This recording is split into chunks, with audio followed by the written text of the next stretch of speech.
following is a presentation of Disruption Networks. The Property Sisters of the Mohawk Valley was born when 3 top producing agents with over 25 years of combined experience selling real estate joined forces to take real estate to the next level. We practice with honesty, integrity, and the knowledge to help make the buying and selling process easy and stress-free for all of our clients. We pledge to always make our clients our top priority from start to finish and even after the house is closed. We will always be a valued resource for information and assistance for our buyers and sellers. Our customers over the years have become not only past clients, but great friends. As we join hands together as the Property Sisters of the Mohawk Valley, we look forward to serving our clients and our community and making a positive difference. You can reach us at 315-601-9630 for all of your real estate needs. Hi, this is attorney Nick Pasalacqua. The team of attorneys I have assembled at Pasalacqua & Associates has been carefully hand-picked to include the best trial attorneys in the particular areas of the law that we practice. Have you been charged with DWI or any other crime? Members of our team include former assistant district attorneys, now fighting to protect your rights 24 hours a day, 7 days a week. Have you or someone you love been seriously injured in a motor vehicle accident? Members of the team at Pasalacqua & Associates include former insurance defense attorneys, now fighting to ensure that you get every penny you're entitled to. If you need legal help quick, don't waste your time or money calling anyone else. Remember, for legal help quick, you better call Nick and the team at Pasalacqua & Associates. 315-500-NICK or 315-500-6425 or visit cnytriallaw.com today.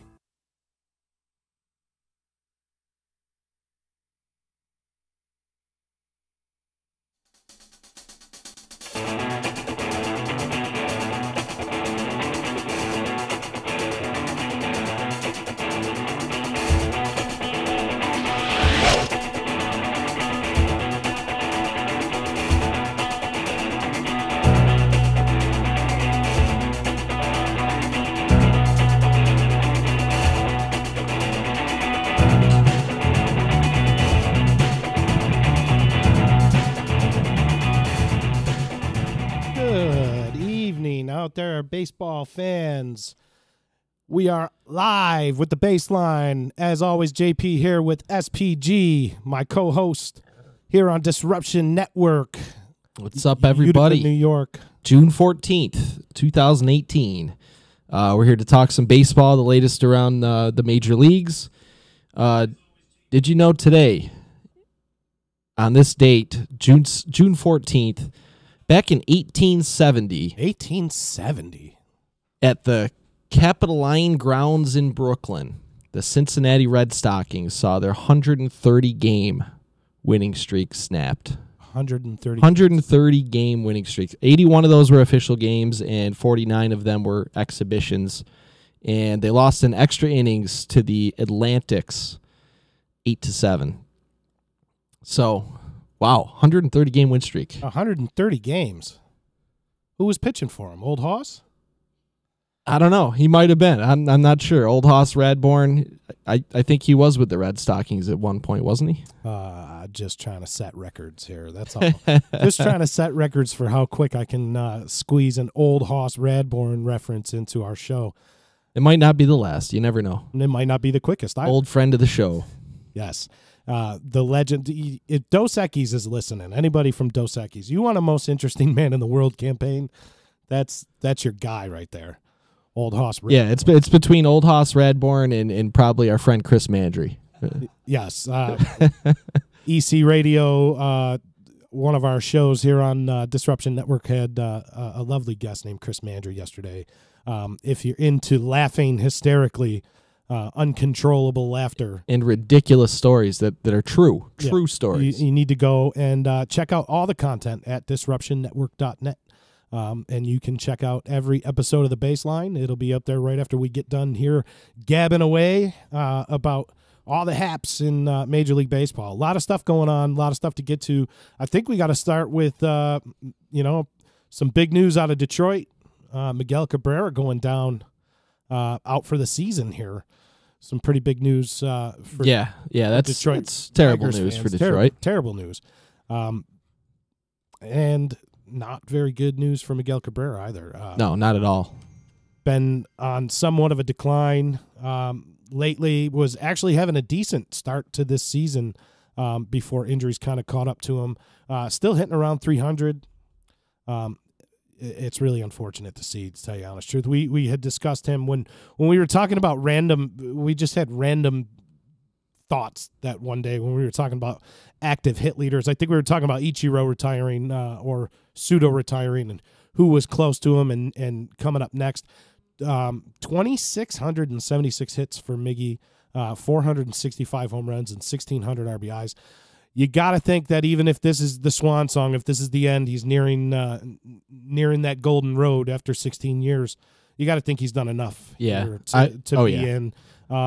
At least, and he's still got some years left. I mean, he's not going to be the MVP Triple Crown Miggy, but he's got some years left in him.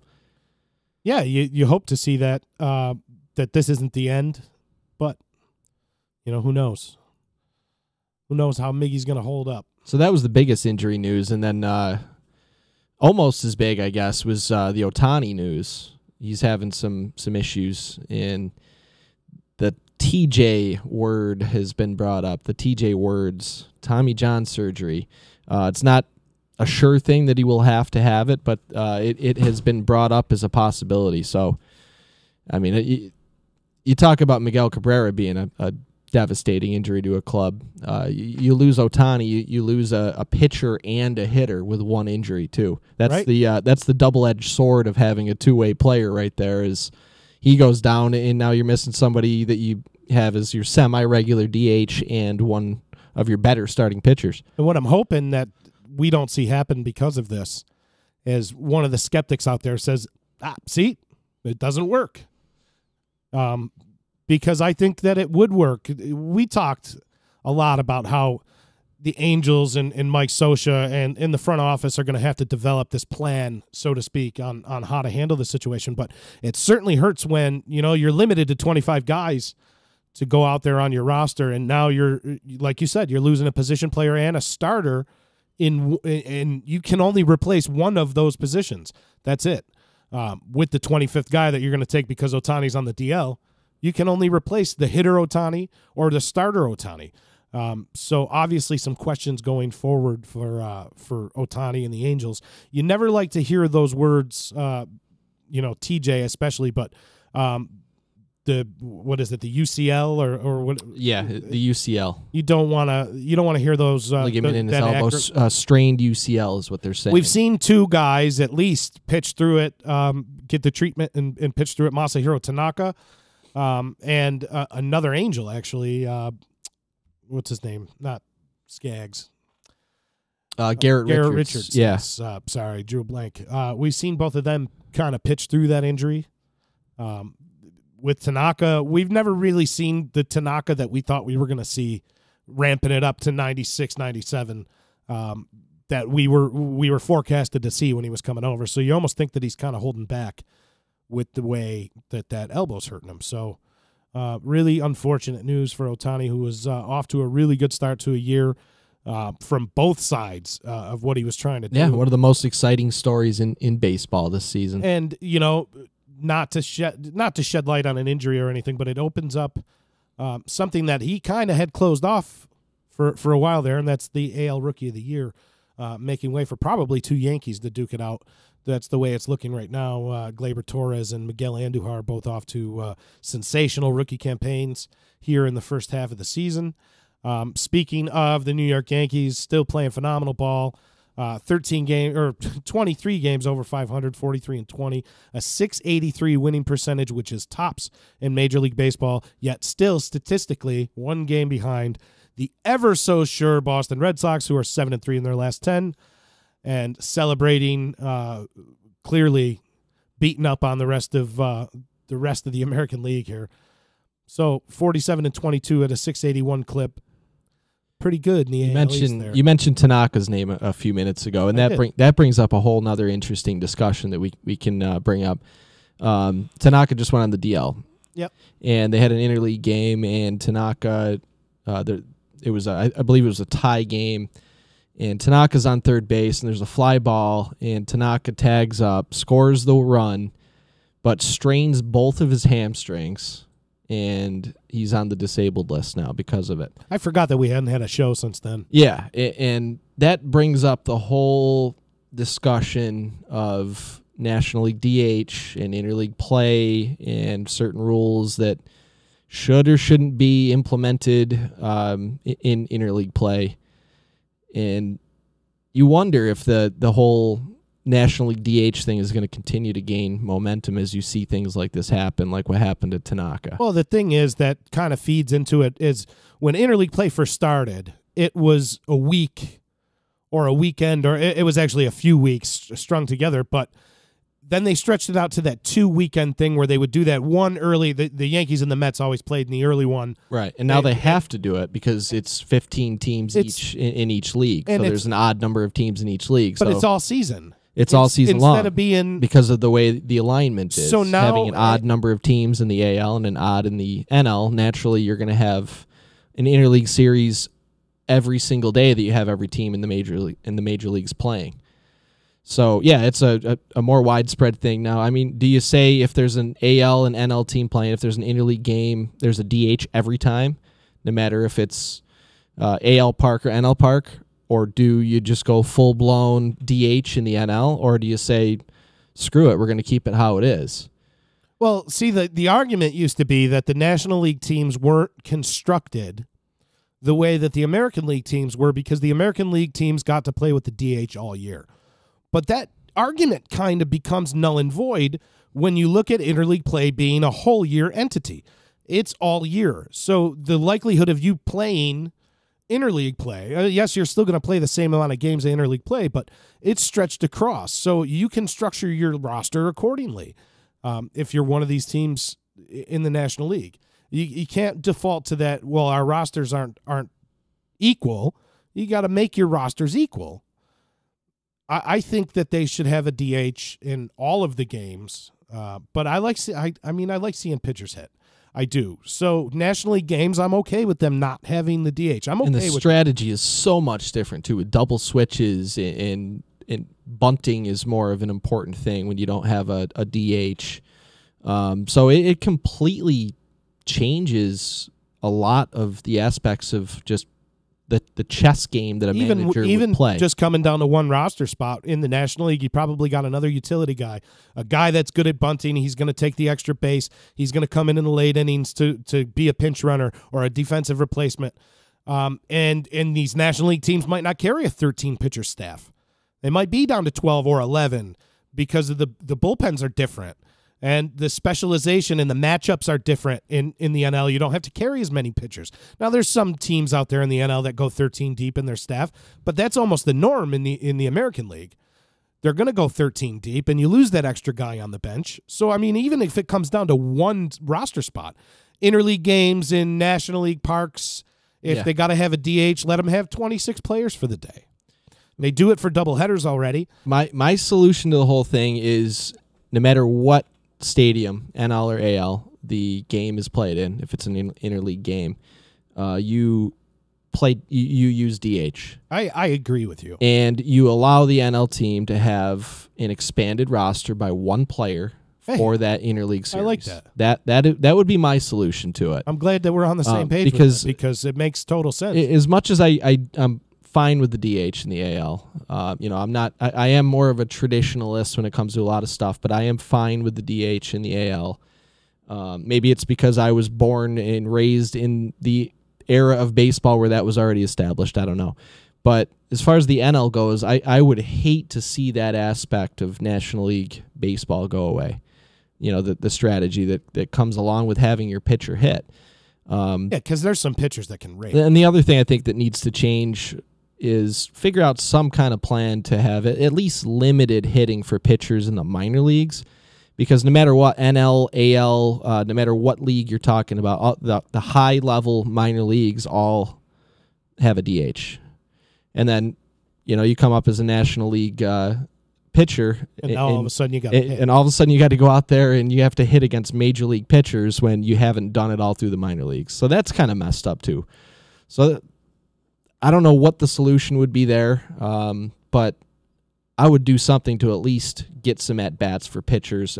NL pitchers in the minor leagues. In the minor leagues, I totally just agree. to prepare him a little bit. Even if it's just learning how to bunt better or something. To prepare them for being able to being forced to face major league pitchers when they get to the big leagues.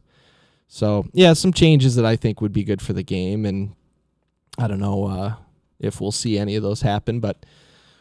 Hopefully no DH for the NL, and hopefully they figure out some ways to make this interleague thing work a little bit better for AL teams that have to throw pitchers out there too. That's even worse. It's almost a guarantee. It's even worse. It's almost a guarantee. AL pitchers that don't hit throughout all of the minor leagues get called up, and then the norm is they don't hit in the majors, and then a couple times a year they have to do it. And look what happens. Masahiro Tanaka, hamstring injuries. Ching-Ming Wang was another big one. Yep, back when Houston was in the NL, that game was against the Houston Astros, and he was never the same after that. I mean, and let's not pretend that swinging a 36-ounce bat isn't stressful on muscles that you've never used or haven't had to use. That's not. Listen, I'm not excusing the player for not going out there and preparing himself, knowing that he's got a bat or knowing that he's got to run 90 feet. And in this case with Tanaka, it's running. It wasn't the whole swinging the bat thing. Yeah. It was. Yeah. It's the base running is the big concern. But and you mentioned Ching-Ming Wang, and that was a base running thing too. Well, how many pitchers in the National League have been hurt this year swinging the bat? There was one that I can think of, a very high profile one, Jacob DeGrom.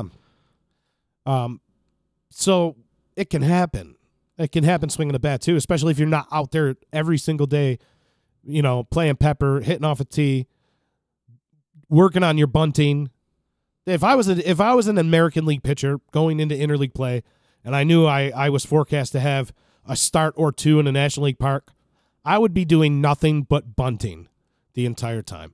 That leading up to that, not taking swings, not worrying about that, just worrying about going up and putting the ball in play via bunt.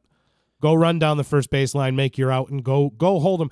Grab an extra strikeout somewhere in the next inning, and make up for that. That's where your value as a hitter can be. If you're a pitcher and your career average is 0.96, 0.96, you can still be a valuable bat if you bunt a player over, and then all of a sudden the leadoff hitter is up and the meat of the order right behind him with a guy in scoring position. So, yeah, you're not going to sure, you see your Madison Bumgarners and your Syndergaards and Kershaws hitting home runs occasionally, but in RIP, rest in peace, Jose Fernandez, another one that was good with the bat. But that's not where you're getting your value out of a pitcher's skills in the batter's box. It's moving a base runner over, and, yeah, you're hitting under 100, but you're still contributing to your team producing runs if you can learn that skill and do it well. Without a doubt, it's better than just going and blindly hacking, corkscrewing yourself into the ground over the top of a 68-mile-an-hour ephus, and then putting your bat between your legs and heading on back and getting ready to pitch the next inning. It's better. Just put it in play. I agree. So, speaking of Jake DeGrom, he has had an incredible run. Great season as far as his numbers, his counting stats, his ERA, his whip, his strikeouts. He is having like a Cy Young quality year with the Mets. 1.55 ERA, Jacob. An amazing year. And he's 1.55. It's been over a month since he's gotten a win. And I think it was a month before that when he got the last time, how far you have to go back to see the last time he got a win before that. So he's got one win in like 2 months. And it's gotten so bad that Todd Frazier publicly apologized to him on behalf of his teammates. He should. For the lack of run support that they're giving this guy. He should. It's gotten comical how bad it is. If you look at his game log, so his last start, let's see, he went 7 innings, 1 earned run, 7 strikeouts, lost. Before that, 8 innings, 2 earned runs, 8 Ks, lost. Before that, June 2nd, 7 innings, 1 earned run, 13 strikeouts, no decision. Going back to May, 7 innings, Let's see, 1 earned run, 8 strikeouts, no decision. May 23rd, 7 innings, no earned runs, 8 strikeouts, no decision. And then you have to go all the way back to May 18th, 7 innings, 1 earned run, 13 Ks. He won. May 18th. And you could keep going. I mean, you can keep going right until the middle of April, or the end of April, to find his next win. So it is just ridiculous. And Jason Stark, who is one of the most respected statisticians and baseball writers indeed of our lifetimes, he works for The Athletic now. I don't know if you've checked out The Athletic, but that is there's some really good content and some really, really good baseball writers on that site. Ken Rosenthal is there. All the big name ones have went to The Athletic, and he did some research, and he said he had to go back. He went back 100 years to find a stretch like this of a starter going at least seven innings into a game and allowing 2 runs or less for several games in a row. I don't know how many it was without a win. Let's see, it's 7 games, I think, without a win. And he said he went back 100 years and he could not find an example of it happening. So that tells you how ridiculous it is right now for Jake DeGrom. A 1.55 ERA, and he's 4-2. 2.5 months into the season. That is insane. And all the other numbers are eye-poppingly good too. It's not just the ERA and the strikeouts. I mean, the guy doesn't give up base runners. Just the shade over 1 base runner per inning.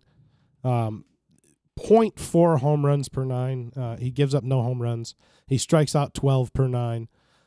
So certainly he's catching the attention, let's just say, of some media out there who happen to think that the New York Mets and the New York Yankees are going to come to a deal for Jacob deGrom. I don't know if you've been hearing that chatter out there. I've heard some chatter of similar things, and let's just put it this way: some of the names I've heard get brought up in Yankees those potential trades. It's not going to happen. Going to trade Gleyber Torres. The Yankees will not trade Gleyber Torres for Clayton Kershaw, Madison Bumgarner, Max Scherzer, James Paxton. Pick one. The Yankees, and why the would Yankees they? are not it's not like he's a guy who's under control. He's not only under control, but he's in the major leagues, and he is already a major part of the team. It's not like he's in the minors crushing, like $545,000 a year for at least the next 3. He's not ARB eligible for at least 3. 2026, 2025, I believe he becomes a free agent. Under control for that amount of money. And already proving, like you said, that he is a star in the making. The Yankees, there's no way they move this guy. There's just no way. Jacob deGrom is signed through the end of this year. A very friendly contract, maybe a $4 million contract. And then he's arbitration eligible and then a free agent in 2021. So you got control there. You got some control over Jacob deGrom. I'm not saying that you don't. $7.4 million is what deGrom is making. Which is a bargain for how good he is. For sure, it's a bargain. But it's not $545,000 for the next at least 3 for Gleyber Torres. The numbers just don't match up enough for the Yankees to want to get rid of this guy. Thank you, Baseball Reference, for that targeted advertisement. If you're wondering, that was for L'Oreal. That's L'Oreal Cosmetics. Not a sponsor of Disruption Network, but more than welcome to be. Get a hold of us, L'Oreal. We'll let the whole thing play. Hey, listen, I was on Baseball Reference. I can't help that I was targeted with an ad for L'Oreal. Maybe it was a Jake deGrom thing. They heard us talking about Jake deGrom. Maybe he uses L'Oreal. Although he's got short hair now. Well, and he cut off the long locks. He does have the 2 short letters at the beginning of his name, kind of like L'Oreal. So there's tie-ins all over the place. Maybe they think we're talking French. Je suis Jean-Paul. Comment allez-vous? Anyway, there's no circumstance that I see Gleyber Torres getting traded, first of all. And honestly, if you're the Mets, you got to blow the whole thing up if you're trading Jacob deGrom, right? You got to trade everybody on that roster that's even salvageable for a bucket of balls. You got to blow the whole thing up, get an influx of the young talent in there, rid yourself of some contracts, and really start over. If you're giving up Jacob deGrom for the next 3 years, for anybody, any prospects, they got to get some major league ready talent back for any of these players that they would think about trading, probably, especially at deGrom. Somebody major league ready, an Andujar, a Clint Frazier, somebody's got to come over. Still don't see it happen. I don't either. I don't see the Mets trading Syndergaard or deGrom. So all this chatter about deGrom and Syndergaard going, I think, and you as well, I don't think there's much to it. I mean, you see what their strategy has been right up until the last couple weeks, or maybe a month ago when they signed Jose Bautista. Yeah, well, you know, they're signing all these veterans. They DFA'd Adrian Gonzalez. But I mean, right up until fairly recently, their strategy was to load up on veterans and try to build up a roster around that pitching staff that could toying get into the with postseason. Sending Michael Conforto to AAA. The guy was an all-star. So what is going good in Metsland? But seriously, maybe they want to get him out of that clubhouse. Maybe there's something there that they figured he'd be better off going back to the minors and instead of being around a bunch of dejected veterans. Well, and you got a guy like Todd Frazier coming out and apologizing for the shape of play, for the quality of the product that they've been putting on the field, and he's apologizing to a guy like deGrom. Are you looking at the Mets getting one representative and it being deGrom for the All-Star game? Speaking of the All-Star game, stick around for later in the show. We're going to do a little bit of rundown on the current ballot leaders in both leagues. Do you see him just being the lone representative? He's got to be. Right? I mean, who else there is having an All-Star type year? I mean, Brandon Nimmo is having a solid year, but I wouldn't put him in the All-Star conversation. No, but unfortunately for the Mets, if it weren't for Jacob deGrom having this lighted up year, you'd probably be looking at Brandon Nimmo being the lone representative there for a team that started off so hot in 11-1, and you're looking at that pitching staff. We mentioned on one of our earlier shows that it was the first time in history, or in the history of that next generation of young talented Mets arms, that they had made one trip through the rotation in succession, and I think that might have been it. I think that might have been the only. I think it was one time. Time through the order. It was like a week later, 2 weeks later, Matt Harvey got shipped out of the baseline. Matt Harvey and everybody just going down with injuries. Just things aren't looking good. So if you're gonna go out and even entertain offers for the Mets out there, or for the deGroms and the Thors, if you're gonna do that, sell them all of them. If you're giving up 3 years of deGrom, you don't think that that's gonna benefit you in 3 years. And you got to do the Houston Astros 5-year thing, you got to do it. You got to go all in. You got to get rid of the Todd Fraziers and the Jay Bruces. We've seen what a change of scenery can do for Jay Bruce. He's having an abysmal year. He hasn't gone on one of those Jay Bruceian type stretches where he just looks lights out. He hasn't had a hot stretch, and the Mets thought that they were going to probably catch lightning in a bottle there and maybe get all of the hot Jay Bruce, but they've gotten no hot Jay Bruce. But we've seen what a change in scenery can do for Jay Bruce. Maybe you see a guy like that shipped off. Yeah, he's an annual trade deadline guy. It's like every single year Jay Bruce gets traded. He's a David Cone. Remember David Cone when we were kids? David Cone would just get traded. Yep. And Ricky Henderson. Every single year it just seemed like, why are the A's going to trade Ricky? Because he's going to go win a title and he's going to go back to the A's. Yeah, pretty much. That was the cycle. That was it. But yeah, Jay Bruce, maybe the Mets are really thinking about selling out there, but you don't just sell off Jacob deGrom and say, okay, we're done. If you sell off Jacob deGrom, you sell it all. I don't think they do it. I don't think they do it this so year either. Why give up 3 years of control? The offseason is a different story. I could see something going down in the offseason. But that's a big time deal. You're going to be able to get major league talent back at that point. Oh, it's a franchise changing trade if you trade either one of those guys, if not both of them. I mean, it's a franchise-altering move that you would look back on for the next 20 years, good or bad. There's maybe 3 or 4 franchises out there that have enough chips to go out and get a deGrom right now. It's just fact. I don't think the Mets are going to do it. I think the Mets would not be wise to give up 3 years of control on a Jacob deGrom. I just don't think that's wise in any circumstance. I understand getting a Gleyber Torres back is great, but that's not going to happen. You're not going to get Gleyber Torres back. You're not going to get a Ronald Acuna. You're not going to get a Soto. You're not going to get one of these guys back. So hang on to what you got. If you don't think that you can build off of Thor and DeGrom for the next 2 or 3 years, what are you waiting for? What do you need on your roster than Thor and DeGrom? What kind of core are you looking to build to go out and try to put a winner out there? So I don't think it's wise to give up control on those guys. So I'm squashing the rumors right now.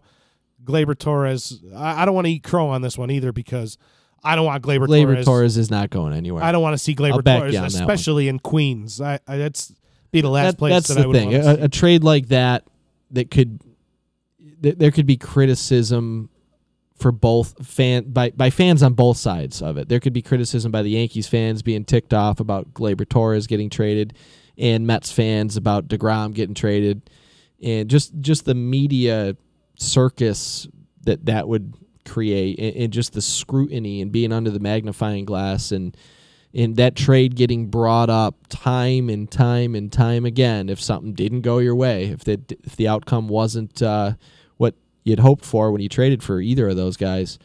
I don't see it happen, especially between Yankees Mets. It's just not going to happen. There's no way I'm trading Gleyber Torres. There's not a pitcher out there I'd trade him for. There's just not. And I know I sound crazy, but the kid's got the skill set to be. I mean, he's been in the league since what, May-ish? It was like May 5th. It was the very end of April. Okay. Yeah, it was like April 21st or something like that. And more RBI than Carlos Correa for the season. That's the kind of player that, I mean, I don't think that they were expecting this type of pop this early, this soon from Torres. No, I would doubt it. I don't think anybody had expectations. But this is the type of player that he forecasts to. Anybody control. realistic didn't have any expectations. If this is the type of player that he forecasts to and he's under control, you don't trade that guy. You don't trade a guy like that for anybody. So there's my rant. I've been hearing a lot of chatter, about Gleyber Torres being a trade piece, which you can just step on that. He's not tradable. It's not happening. And about the Mets trading Jacob deGrom, and I don't think that you would probably need to knock it out of the park for the Mets to trade you Jacob deGrom. At least if I was the general manager of the Mets, I'd be looking for franchise-changing players to come back, like you said. But something to keep an eye on. A lot of teams out there looking for pitching. One that comes to mind is the Milwaukee Brewers. Could really use an arm, the Milwaukee Brewers. The first place Milwaukee Brewers. So you mentioned Juan Soto, Yeah. and he's good, right? He's good, right? He's 19, good, right? 19 years old. Just got his learner's permit. 2 home Dropping runs bombs at yesterday. Yankee Stadium. 2 home runs against the Yankees yesterday. What a talent that kid is. I don't even think he can legally ride his bike without a helmet. Probably not. And he's dropping bombs at Yankee Stadium. He's certainly couple of years away from legally being able to have a Utica club. Yes. He's a couple of years away from that experience. Speaking of Utica club. It's just not even fair what we're looking at here with the 19-year-olds and 20-year-olds and the crop of talent. When Luis Severino looks like a veteran, you know that we got some young talent. There's some really good young players in baseball. And we're awaiting some guys to come up, like the Michael Kopechs, Eloy Jimenez, just to name 2 Chicago White Sox. All the Chicago White Sox guys. Yeah, the Chicago White Sox fans, I'm sure, are out there waiting to probably be sellers at some point.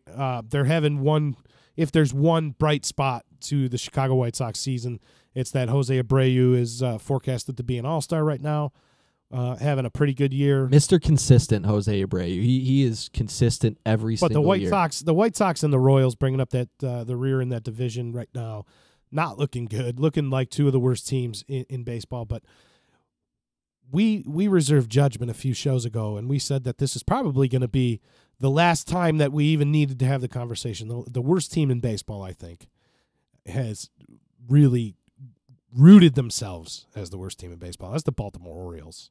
19-48, lost 7 straight. They're 116 runs under in run differential. 2-8 in their last 10. 10-21 at home for the Baltimore faithful out there. When are they going to sell? And I've been hearing a lot of chatter. Coming soon. I've been hearing a lot of chatter about Machado being available, and what do you shell out?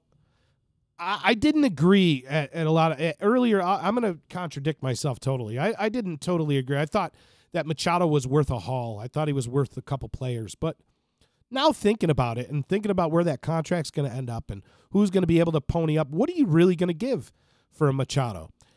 Is your top two prospects worth a World Series? Because that's what he does, right? Machado, if you're going out to get him, he gets you a World Series. It's not guaranteed, though. That is the risk. That is the risk. It's not guaranteed. And it's not guaranteed that you're going to be able to sign him back. So you may have just lost out on two players. That being said, there is one team out there that keeps just sticking a thorn in my side with this, and they're not afraid to trade their top prospects. This is the Gleyber Torres segue here. They're not afraid to trade their top prospects for a rental for a World Series, and that's the Cubs. Addison Russell has not lived up to the potential, and I don't think that the Cubs would hesitate if a good deal were in place for Manny Machado. I don't think that the Cubs would hesitate to pull the trigger on a Manny Machado. Yeah, even as a rental. I mean, you've seen them do the rental thing before with Chapman. That's one team that's not afraid to do it. Yeah, they're not afraid to do it, and that is a team that I think is a realistic destination for Manny Machado as a rental. I don't know. Maybe as a long-term deal too, but I think that's a lot less likely considering all the talent they have there that they probably want to retain. Chris Bryant is going to be due up for a monster contract in a few years. Do you want to commit that much money to Manny Machado? Maybe you do. I don't know.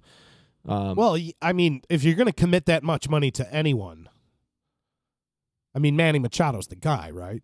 So if you're toying around in this free agent classes that are set to come, including your own, with, like you said, Chris Bryant, that's the type of guy that you want to go and get, right? So the Cubs make perfect sense in that scenario, but bottom line is Baltimore has got to start selling. Just had some bullpen arms come back to bolster the back end of that bullpen. Speaking of selling, yeah. Go ahead. Zach Britton, they're gonna showcase him, and he'll be gone within the next month, assuming he doesn't go out there and just get lit up every single time he. Worst case scenario, they have to pull the trigger immediately as soon as he starts any type of uptick in his game. They got to pull the trigger. Darren O'Day, another guy that could get moved. Brad Brock too. Yep. Brad Brock's another guy. They could all get moved. So that's someplace that teams can go and pilfer relievers, is from the Baltimore Orioles. But they got to go and do it. They've already established that they're going to be sellers just based on their performance on the field. They've established that they're going to be out there and they're going to be selling, and they're in the rebuild mode. You're not going to contend in the East, especially with the young crop of talent, not only in New York, but the young crop of talent that's in Boston as well, and the locked up talent. JD Martinez is going to be there for a little while, and he's raking. They're going to lock up Mookie Betts and Andrew Benintendi. These guys are sticking around. Xander Bogaerts. You're not going to be able to compete. You got to go make those franchise. Devers, another one. Devers, go make those franchise-changing deals potentially with the 3 or 4 or 5 prospects coming back. The Baltimore Orioles need to get on the horse and get out in front of it now. Here going into the 3rd week in June, it's time. Oh yeah, I'm sure they're on the phone now, and if Zach Britton goes out there and has a scoreless inning that day, it's going to be like, all right, we need to make a deal here. He's shown he's healthy. Supposedly, we need to go out there and advertise that, hey, we're selling him off here as soon as possible.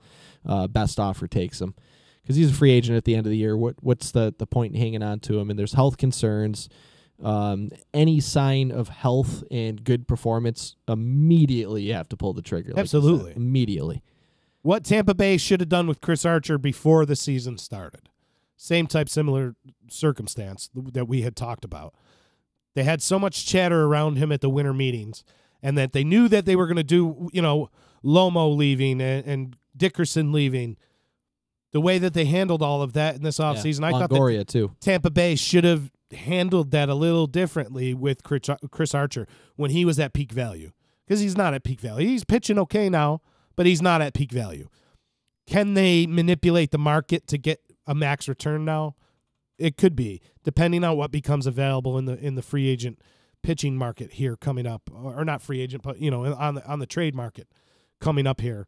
Chris Archer could be a hot commodity, and they could get overvalue for Chris Archer. But I thought at the winter meetings when the momentum was really going on Chris Archer, they should have pulled the trigger too. Yeah, and he is under contract beyond the season too, so it's not like the pressure is on as much as say, a Zach Britton or Manny Machado or any of these guys who are going to be free agents after the season. Sure, yeah, there is kind of a sense of urgency to get something done if his value is decent, but at the same time, it's something they could do in the offseason again. So it's not exactly the same as some of these other guys that are free agents, and that you will see command big contracts at the end of the season. So yeah, we talked about Jake DeGrom. We talked about the Mets. That division right now, the Washington Nationals are looking pretty good. We'll get to our rundown here in a little bit, and we'll do some standings, some leaders, some all-star stuff, and then it's Father's Day weekend coming up, JP. Happy Father's Day, SPG. And early Happy Father's Day to you as well.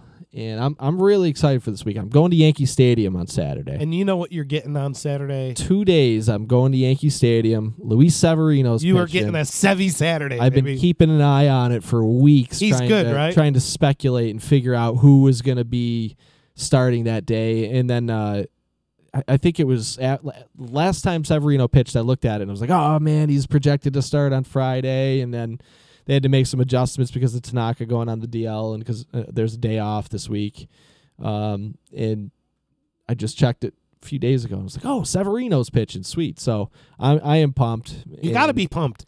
It's the first time I've been down to the stadium in a couple of years. I think it's 2 years. 2 years since I've been down there. And I'm sitting front row in left field out in the bleachers in an area where it is realistic. You could see a Stanton or Judge or Gleyber Torres blast out there. So I'm looking forward to it. I've never sat in that area of the stadium, especially not in the first row, and it's going to be fun.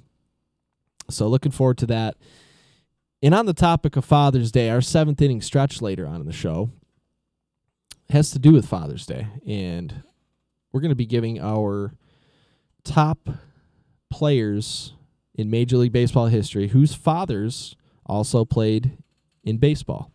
It's going to be a fun one. Yeah, it's a really fun one. We wanted to do something a little Father's Day oriented, so there's some good ones out there. It's some of the all-time greats. Speaking of dads, my dad's up in St. Elizabeth right now, kind of chilling. He had some heart procedures done today. So if you're listening on the iPad, Dad, thank you very much. I hope you're feeling better, and I'll be in to see you tomorrow, Dad. Anyway, moving on. Let's get into the rundown. The rundown. So we already kind of started talking about the AL East with the whole Baltimore conversation we had. Like you said, Baltimore has lost 7 in a row. They're 19-48, a .284 winning percentage. They're 27 games behind the Boston Red Sox. 27 games back right now, Baltimore. That is ridiculous. It's not even July yet. 27. So they are firmly in the basement in the AL East. The Boston Red Sox hold down first. Winning percentage for the Baltimore Orioles. 284. So as we mentioned earlier, the Yankees, best winning percentage in the game, a few games short of what Boston has played, but still Boston is ahead of them in this. It's every week we come in and we have the same conversation. The Yankees are 7-3 in their last 10, but so are the Red Sox. It's every week. I don't see anybody stopping these two teams. Going ahead and just taking that division and running away with it, as they already have. We've been saying this every week. Every week. This whole thing at the top of the AL East, and I expect that we will be saying that every single week for the rest of the season. Those two teams are going to be right there. Obviously, not only on top of the AL East, because that's almost a given at this point that they're going to be there for the rest of the year. 354 runs scored on top of Major League Baseball in general. We're going to see that all season long. 354. There's 69 games. 354 runs versus 250 runs against. The Yankees, same runs against, fewer games, so 342 runs scored. That's just a whole heap load of runs scored. And speaking of which, when we get over to the West, we're going to talk about that run differential a little bit because there's a team over there that is absolutely lighting it up, and they're not in first place. Well, moving on over to the Central, we got the Indians, 36-31, kind of separating themselves like we thought that they should have done a while ago. 5 games over, 6-4 in their last 10, turning it around a little bit. The bullpen hasn't been as shaky. Dave, if you're listening, correct me if I'm wrong, but I don't think that the bullpen has been as shaky as it was in weeks previous. And having Andrew Miller come back at some point here, hopefully soon. I know he wasn't good early in the year, very un-Andrew Miller-like. But that's in and of itself is a nice addition to have at this point, is having an injured guy that has the potential to be as dominant as Andrew Miller is coming back soon. So that right there could fix the bullpen. If Andrew Miller is right when he comes back, they'll be okay. And then they've got such a deep minor league system that they could go out and get a Zach Britton or go get a Brad Hand or some of these other relievers. So it is turning around, and their shortcomings are definitely something that they can address. It's not one of those things that, like starting pitching, I think is much, much tougher to address at this point in the season coming into the trade deadline. So things are looking up for the Cleveland Indians. I mean, it's first place. It's tough to not look up with the rest of the things that are below you. Yeah, that's a good point too. The Minnesota Twins have got to be the most disappointed team in Major League Baseball at this point in time in the year, based on all the potential that they had, last year. Byron Buxton is certainly not performing to the level that they expected.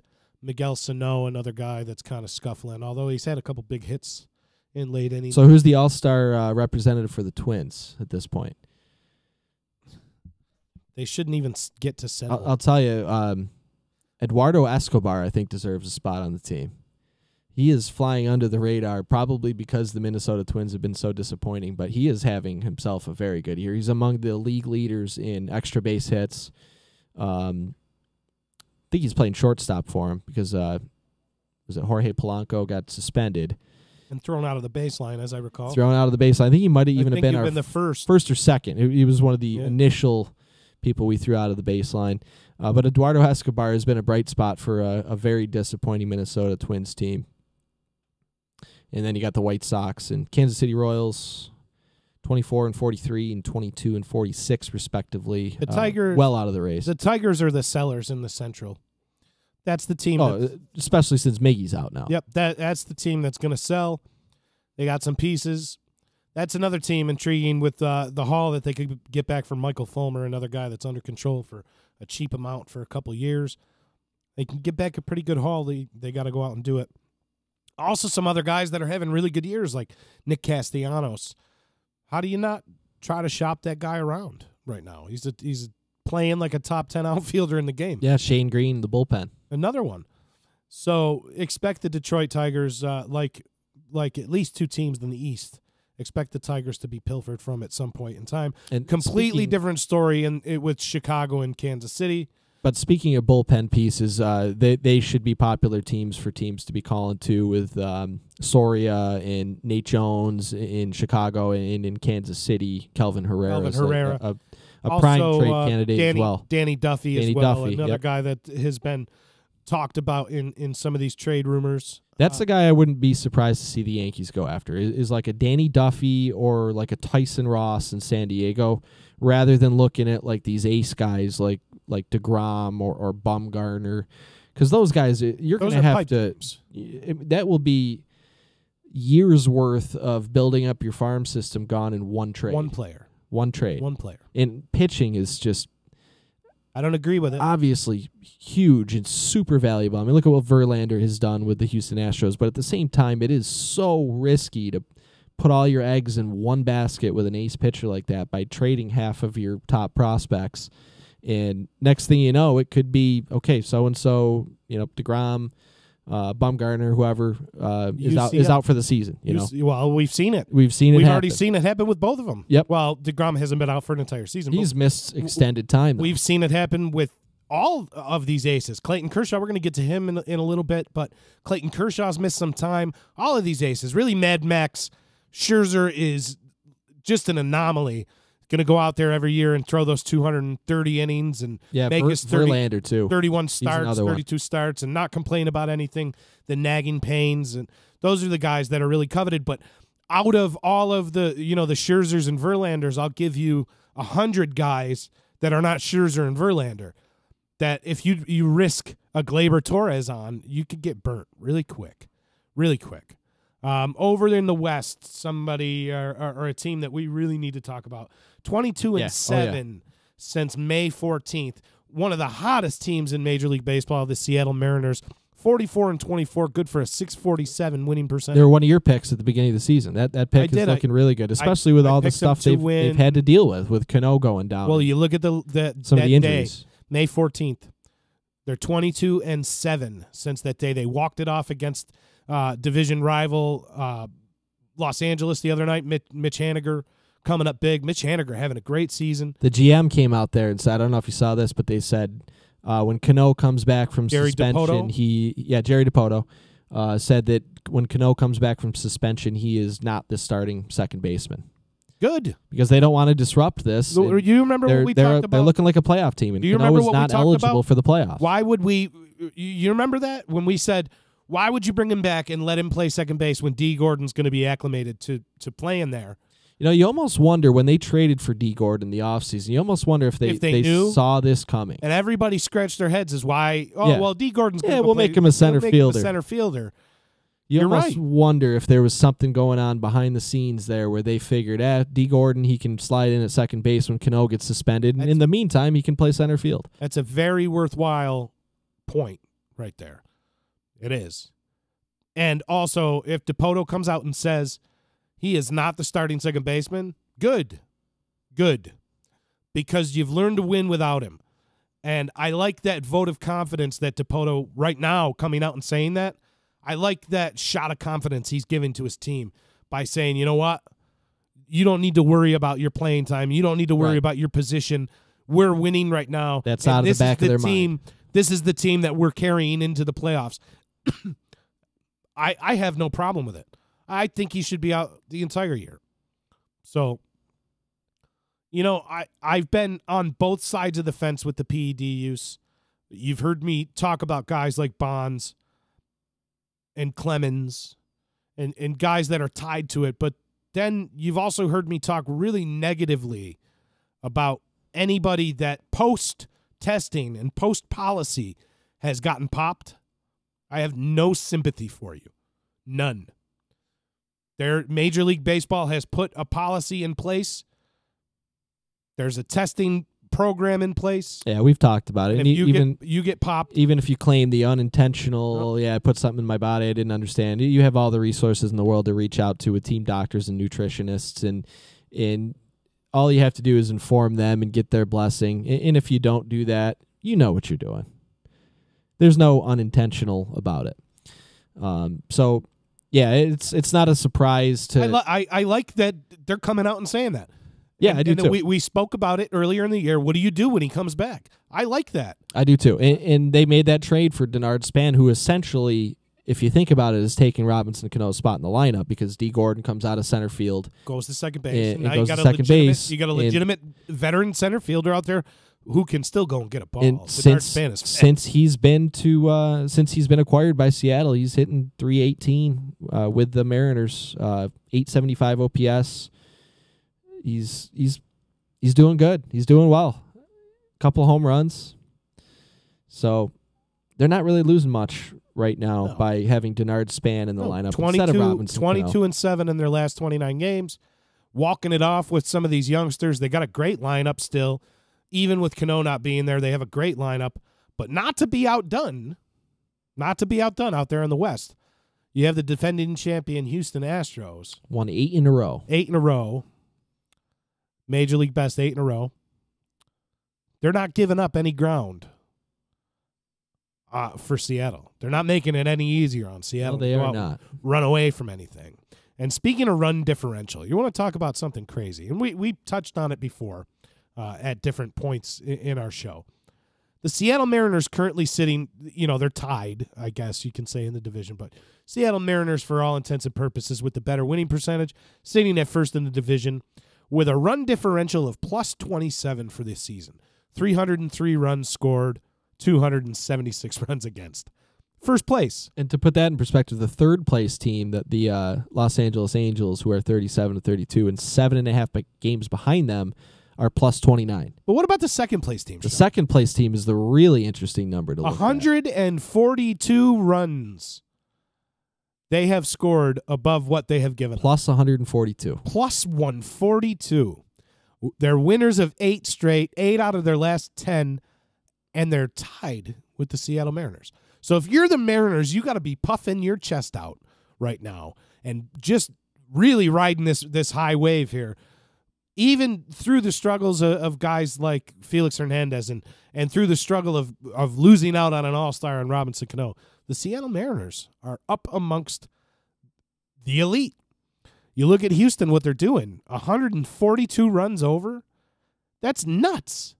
The bullpen is turning it around. You were right last week when you called Hector Rondon, and he got 3 saves. And so listen later in the show if you guys are out there tuning in, where we have our 3 Up, 3 Down segment. Our resident fantasy baseball expert, Mr. SPG, is going to give you 3 players to stay away from and 3 players to kind of go towards. And it's trending up, trending down, because there is a huge name on my 3 down list, actually. And, you're going to hear some Houston Astros relievers' names, too. But you did. There is a huge name on my 3 down list. So that is not a drop him or trade him. That is more so of he has been so bad lately that I had to include him on the list. And as a matter of fact, this is this particular player's second time on the 3 down list. I think he is a first timer of a 2-time 3 downer. 2-time 3 downer. That sounds like a shot at a bar. A bartender, let me get 2-time 3 downers. I'll take 3 2-time 3 downers. And an Old Hoss Radborn to go. So big things going out there in the American League West with Houston and Seattle kind of going at each other. That's a fun division neck and neck. Interesting to watch. Has A.J. Hinch really figured out how to use Ken Giles? No, absolutely not. Because I think that he may have. I don't think he has. I'll tell you why. A funny thing about Ken Giles, you look at his numbers this season, and I'm getting into this a little earlier than I was going to talk about, but I have to bring it up. No, it's okay. So because I got Ken something Giles, to retort. You look at his numbers, his ERA is over 5. Okay. He has not blown a save this year. And so how many as saves, a closer, how many saves does he have? I don't have the numbers in front I believe he has 11. 11 sounds and right. In those 11 save he has not blown a save. That he hasn't blown. He also hasn't given up a single run. Right. Not one. So he brings him in on these non-save situations, and he just gets destroyed. So I think that ties into the Hector Rondon thing. They're using Hector Rondon to close games. I don't know what he's expecting by putting Ken Giles in more non-save situations by doing that. No, it shouldn't happen. But if you figuring out how to use Ken Giles would be, you are the closer no matter what. You are the 9th inning guy, and just don't put him in tie games anymore. Just you got plenty of other good relievers. Don't put him in tie games. Save situations only for Ken Giles. Listen, and all of a sudden you have him 11 saves, him as a setup guy. No runs given up in those week. saves. No blown saves. I'm all right with it. So he hasn't figured out how to use it yet, is my point. I know. No, I know what you're getting at, but he seems to be performing in those save situations. So maybe you're right, I guess. I'm sorry. They got a lot of options down there to use, the Brad Peacocks and Rondons and Davenskys. They had a lot of options down there. They do. So why not just make Ken Giles your permanent closer only in save situations? Because I think tie games, bring in Davensky, bring in Peacock, bring in Rondon, whoever. So he hasn't figured that part out yet, because he is perfect in save opportunities this year, but his stats overall are horrendous. I think you're looking at a prime target to land Brad Hand. Houston? How sick? I think Zach Britton would be my favorite for there, okay. Considering how close they were Which goes along the same lines. Either way. Probably much cheaper to pick up Zach Britton than it would be Brad Hand. At this point in time, the injury problems in Brad Hand is unless Zach Britton just comes out throwing 102. Yeah, but he's a free agent, so there's less commitment to him. Whereas a lot less. Brad Hand is under control for another year or two. Brad Hand is going to command. So you would have to pony up a little bit more to get Brad Hand than Zach Britton. And the Houston Astros were very close to getting Zach Britton last year, and the trade fell apart, and then that's when they went and got Verlander last minute because they wanted to do something. Yeah, oh, shucks. Yeah, so it worked out just fine for the Houston Astros. But just the fact that there was a history there of negotiations and, in fact, of the teams being very close to an agreement, I think I would put Houston as the favorite for Zach Britton. And that, of course, depends on how he does because he just got activated, and we'll see what happens. And we'll really know more about his value over the next couple weeks here, depending on how well he bounces back from being out for so long. The stat that jumps out the page to me in this AL West rundown here is Houston's 26-11 away from Minute Maid Park. 26-11. If a team that good can play that good away from home with that starting pitching and potentially adding somebody to the back end of that bullpen, amongst all of these contenders here, you got to like that pedigree going into the playoffs. If they can continue on this clip away from home, I would say so. Yeah, they're only 5 games above 500. I mean, the Yankees are 20-10 and Boston's 24-11 on the road, and those are great numbers. Very similar numbers. You want to look at the playoff teams, folks. You want to look at the teams that are supposed to be in the conversation for going to the playoffs and going to the World Series. Check out what they do on the road. And if they're lighting it up on the road, those are the dangerous teams. Those are the teams that can play anywhere. The aforementioned Los Angeles Angels of Anaheim, formerly of Anaheim, but now just Los Angeles, are 37-32, but now missing 2 guys in one. 7.5 games back of Seattle and Houston, who are kind of just surging out to closing off that division. So we could be looking at, really, by July 1st, you could look at the entire playoff picture in the AL becoming very, very clear. They just lost their starting third baseman, Zach Cozart, too. I don't know how serious the injury is, but Garrett Richards as well is hurt now. No word on the severity of those injuries yet, but that's not good. When Ohtani's already down and now you're losing a starting infielder and probably your second best starting pitcher, second or third. So Boston and New York, 14 games up on third place. Cleveland, 4.5 up and only going to get more separation in that division. And now Seattle and Houston, 7.5 games up on third place. 11 up on fourth. You could be looking at right now, the playoffs are pretty much set in the American League. If all things go the way that they're going and these teams don't regress and nobody gets really super hot and catches up. Yeah, no ridiculous surprises. I don't see any surprises honestly, happening. I don't see any teams in a position to be a surprise. And it sounds crazy to say that in June. But I don't see any teams being able to pull rabbits on their head. I don't see Los Angeles being 8 games back at the trade deadline and buying. I don't see that happening. I definitely don't see anybody but maybe the Indians in the Central being buyers. Boston and New York are going to add pieces, but everybody else in that division's a seller. I don't see anybody buying to go make a run at this last wild card spot. If it were going to be anybody, it would be Minnesota, and Minnesota's just they're 6 games back at Cleveland right now, and really far back in the wild card. I got a player from Minnesota I want to talk about during the 3 up, 3 down segment too. So another little teaser. But so isn't that crazy? We're sitting here June 14th, and I think that the playoff picture is pretty cut and dry. It's pretty wild for all of those playoff spots. I mean, we're 3.5 months away from and the I end think of the season. You're only going to see those teams separate themselves even more and maybe be clinched going into October. Early to mid-September, you could see all these teams clinching up at least their share of a playoff berth. And one of these teams is going to have to play a play-in game. One of them. Whether it be that's the crazy Boston, part. New York, Seattle, or or Houston is going to have to play out one playoff game. If it's Seattle, New York, what do you think Robinson Cano is going to be thinking watching that game and not being able to play? And he deserves it. He does deserve it. He does. That would be quite the interesting scenario to play out. Yes. Moving over to the senior circuit, we got the Atlanta Braves still maintaining their position on top the National League East. Sounds like Ronald Acuna is making progress. He, I don't know what his ETA is, but he's probably a week or two away from what I was reading. I don't know the specifics on when they should expect him back, but there's positive signs there for them getting their young stud outfielder back. How quick does that seem? You're saying a couple weeks? Ridiculously quick. After seeing that injury, how gruesome it looked, I figured the kid wasn't going to be playing until this time next year. Looked like a career ender. It looked bad. It looked was like a career gruesome. I'm glad to see that it's weeks instead of years. Me too, especially with the team in first place right now, and they're an exciting team to watch. All the young players there, and without a horse in the race in the NL East, it's just a fun division for me to kind of watch and check out a lot of really good young players there.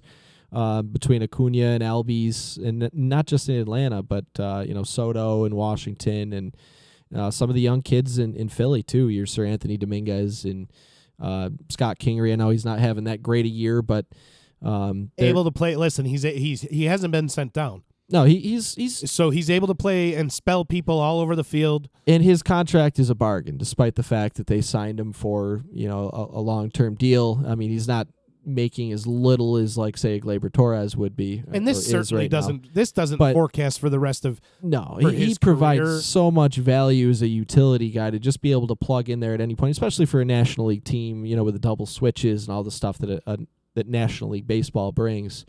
But not to get on a Scott Kingery tangent, but yeah, my point is there's a lot of good young talent in that division, especially the top three teams, ironically.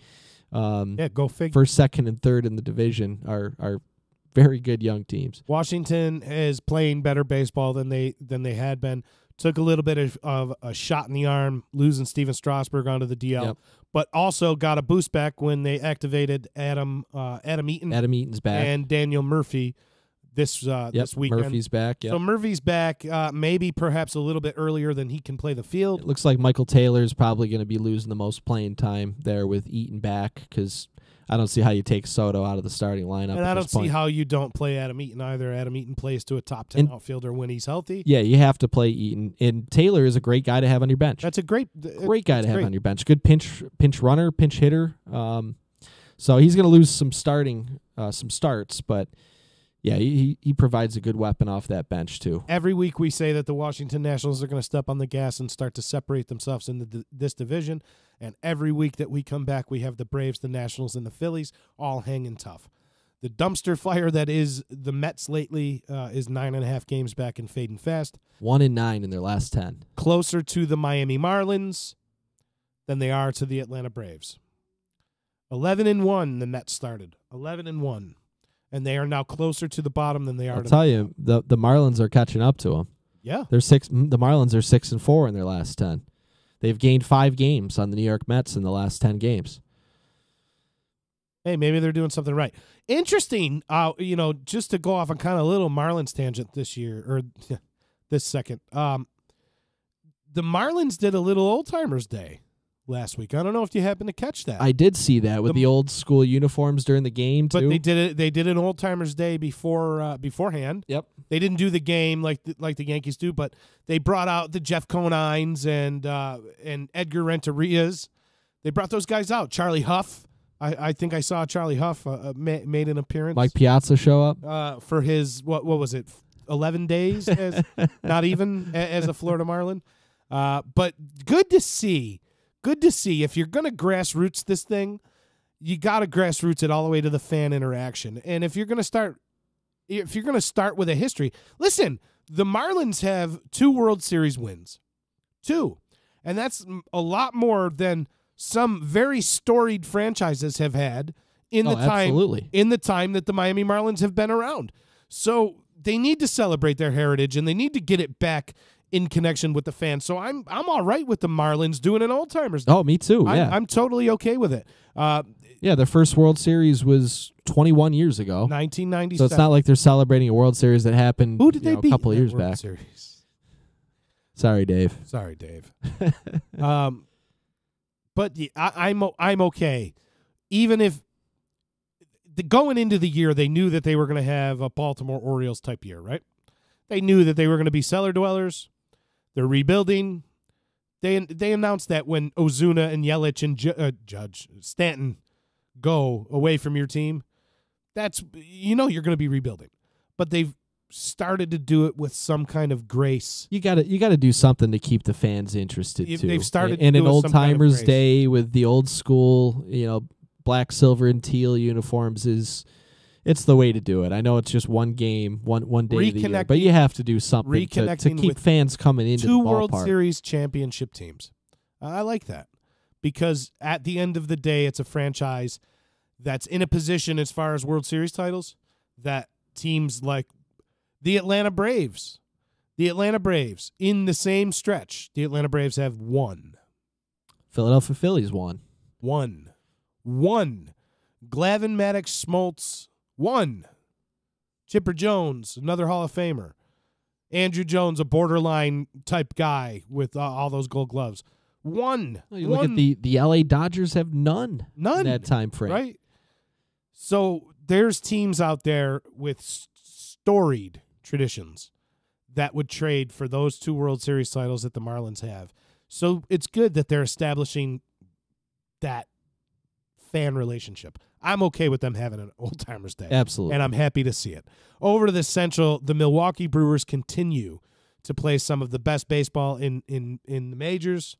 They're 5-5 in their last 10, kind of scuffling. Won their last 2. They're a game and a half up on the Chicago What a bullpen. Cubs. What a great bullpen. What a bullpen in Milwaukee with Hader, Knable. Jeffress is having his best year ever going under the radar because of Hader. Nobody even talks about Jeffress. That being said, is there any chance right now if I were to make a wager with you, would you put money on the Milwaukee Brewers winning the World Series as the roster stands? I would not because of the starting pitching. Right? So as the roster stands, but they are a team that is in position. They are in great position. So maybe even a couple starting pitchers. This week, I don't know if you paid attention to the Brewers at all. Domingo Santana and Thames both sat all week. Domingo Santana coming back sat. Those are going to be your bats off the bench. Yeah, Thames just came back too. Yeah. Those are going to be your bats off the bench. The Brewers have pieces to move to go out and get an arm. How about that for a lefty bat on your bench, Eric Thames? Right? If they're in a position where they got these guys they can't find at bats for, the Brewers are in position to buy. And I think that they do it soon. I do. Oh, I think they are one of the most likely buyers in the game. That's another one of my revisiting my picks. Chris Archer That's to Milwaukee. Another one of my picks. I keep coming back to that. Chris Archer to Milwaukee. It's a perfect fit. I would not be shocked if that happened. It's a perfect fit. The Cubs at 38-27, a game and a half back, 6-4 in their last 10, playing pretty good baseball. Jason Hayward made an appearance, showed that he has a heartbeat on the offensive side. He had a really good last 2-week stretch. The Cardinals hanging tough. Yeah, he had a walk-off grand slam last week. Yep. The Cardinals hanging tough at 6 games over 500 at 36-30. 4 games back in the Milwaukee Brewers, 5-5 in their last 10. The Pirates starting to slip, starting to fade. 2 games under, and you got to wonder when they're going to become sellers. A couple interesting pieces there to be sold off in Pittsburgh. And Cincinnati, not the worst team in Major League. 3 wins in a row for the Not Reds. the worst team in Major League Baseball.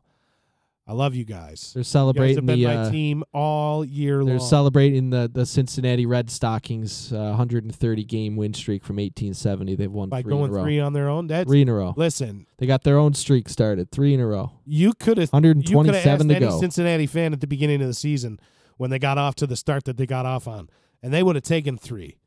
They would have taken 3 over 103. They would have said, you know what, 103 is not going to happen, or 130. It's not going to happen. Granted, they've been playing. But I'll take 3. They've been playing the Kansas City Royals, but a win's a win. A win is a win.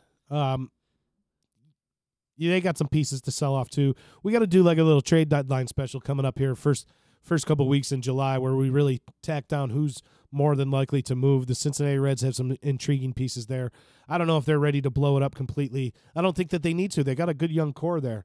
We've talked about the Cincinnati Reds probably more than we talked about any other team on this show. So it's good to see that they're playing better baseball than they were in the Brian Price era, the short-lived Brian Price era. Over in the AL West, the now surging Arizona Diamondbacks. Surging Diamondbacks with Paul Goldschmidt putting up a quarter of a season's numbers in a week. So they're 7-3 in their last 10, fresh off a 5-game winning streak. They did lose yesterday, the Arizona Diamondbacks, but Paul Goldschmidt Took a little trip to Colorado, and it helped him out a little bit. Paul Goldschmidt got offended by being on your 3-down segment. So much it tends to happen sometime. So much so that in the last 14 days, 2 weeks, he's hitting .458, a .544 on-base percentage. He's slugging .988, 5 homers, 12 RBIs, 6 doubles, a triple, 14 runs scored, and a 1481 OPS. And that's over 2 weeks. In 2 weeks. 2 weeks. So he is made up for his slow start in OPS. a matter of 2 weeks. I think his average is up to 258. He was under or at about 200 2-3 weeks ago. And at one stretch last week, in a 4-game period, I sent you a text about this last week. He raised his average 40 points in 4 games in the middle of June. That's good, right? That's good, right? So, That's insane, right? so not to be outdone with these surging Diamondbacks that have shown a pulse after just a free fall over the last 3 weeks. The Los Angeles Dodgers are 8-2 in their last 10. Winners of their last 3. And they're being anchored by somebody that's having a tremendous month or last 2 weeks. That's Yasiel Puig. Yasiel Puig over the last 14 days, the same time span as Paul Goldschmidt going nuts. He's hitting .395, a .452 on base. Good for a 1216 OPS over the last 14 days. That's good, right? That's good, right? So the Dodgers are surging out there too. They are. And then you got the Giants right there who have been hovering around 500 almost all season. Madison Bumgarner's back. He hasn't quite shaken the rust off yet. And they got some bad news today. I don't know if you just saw. There was some breaking news today that Evan Longoria suffered a fracture of his left hand on a hit by pitch today. So look for him to miss some time. One more note with the Dodgers. I think we got to be talking about a new Mad Max. Maybe just for the brief interim here. A man by the name of Max Muncy. Yeah, Max Muncy is having a great year. So under the radar guy. Max Muncy, over the last 7 days. Max Muncy. I just can't say it enough times. Yeah, I mean, he's hitting .277 with a 400 OBP and a 1,030 OPS for the season. But over the last 7 days has played to a 2.250 OPS. 2.250. That's good, right? It's good, right? The Dodgers staff out there has been a little bit of a question. You know, they're getting banged up by injuries. Rich Mr. Blister Hill set to make a rehab start coming up here soon for Class High A, Rancho Cucamonga. Alex Wood has been nursing a sore hamstring. Walker Buehler, the young rookie sensation for the Dodgers, has been put on the DL. He's going to miss at least 2 weeks with, I believe, a microfracture in his rib cage. And Clayton Kershaw's only made one start since May 1st. And he's actually set to get back on the mound. He threw off of a mound on Tuesday with no pain reported. So we're waiting for the return. So even with all of the injury problems that the Dodgers have had in that rotation with Hill and Alex Wood and Clayton Kershaw and Kenta Maeda was out for a little while, and Walker Buehler, even with all of those problems, the Dodgers are surging at 8-2, and really being strengthened by, the Puigs and the Mad Max Muncies, and can't say enough about the year that Matt Kemp is having as well. The Dodgers and the Diamondbacks are starting to separate themselves here in that division, with the Giants kind of slipping. They're 4 games back. They're under 500. They've given up more runs than they've scored. Mad Bum came back for the first time and didn't look so Mad Bum-ish. But the big surprise out there in the West, the Colorado Rockies. The Colorado Rockies, where they were seemingly in a position to pounce on the weakness that was the NL West the last few weeks to a month. They've done everything but. Yeah, they're almost like the equivalent of the Minnesota Twins of the NL right now.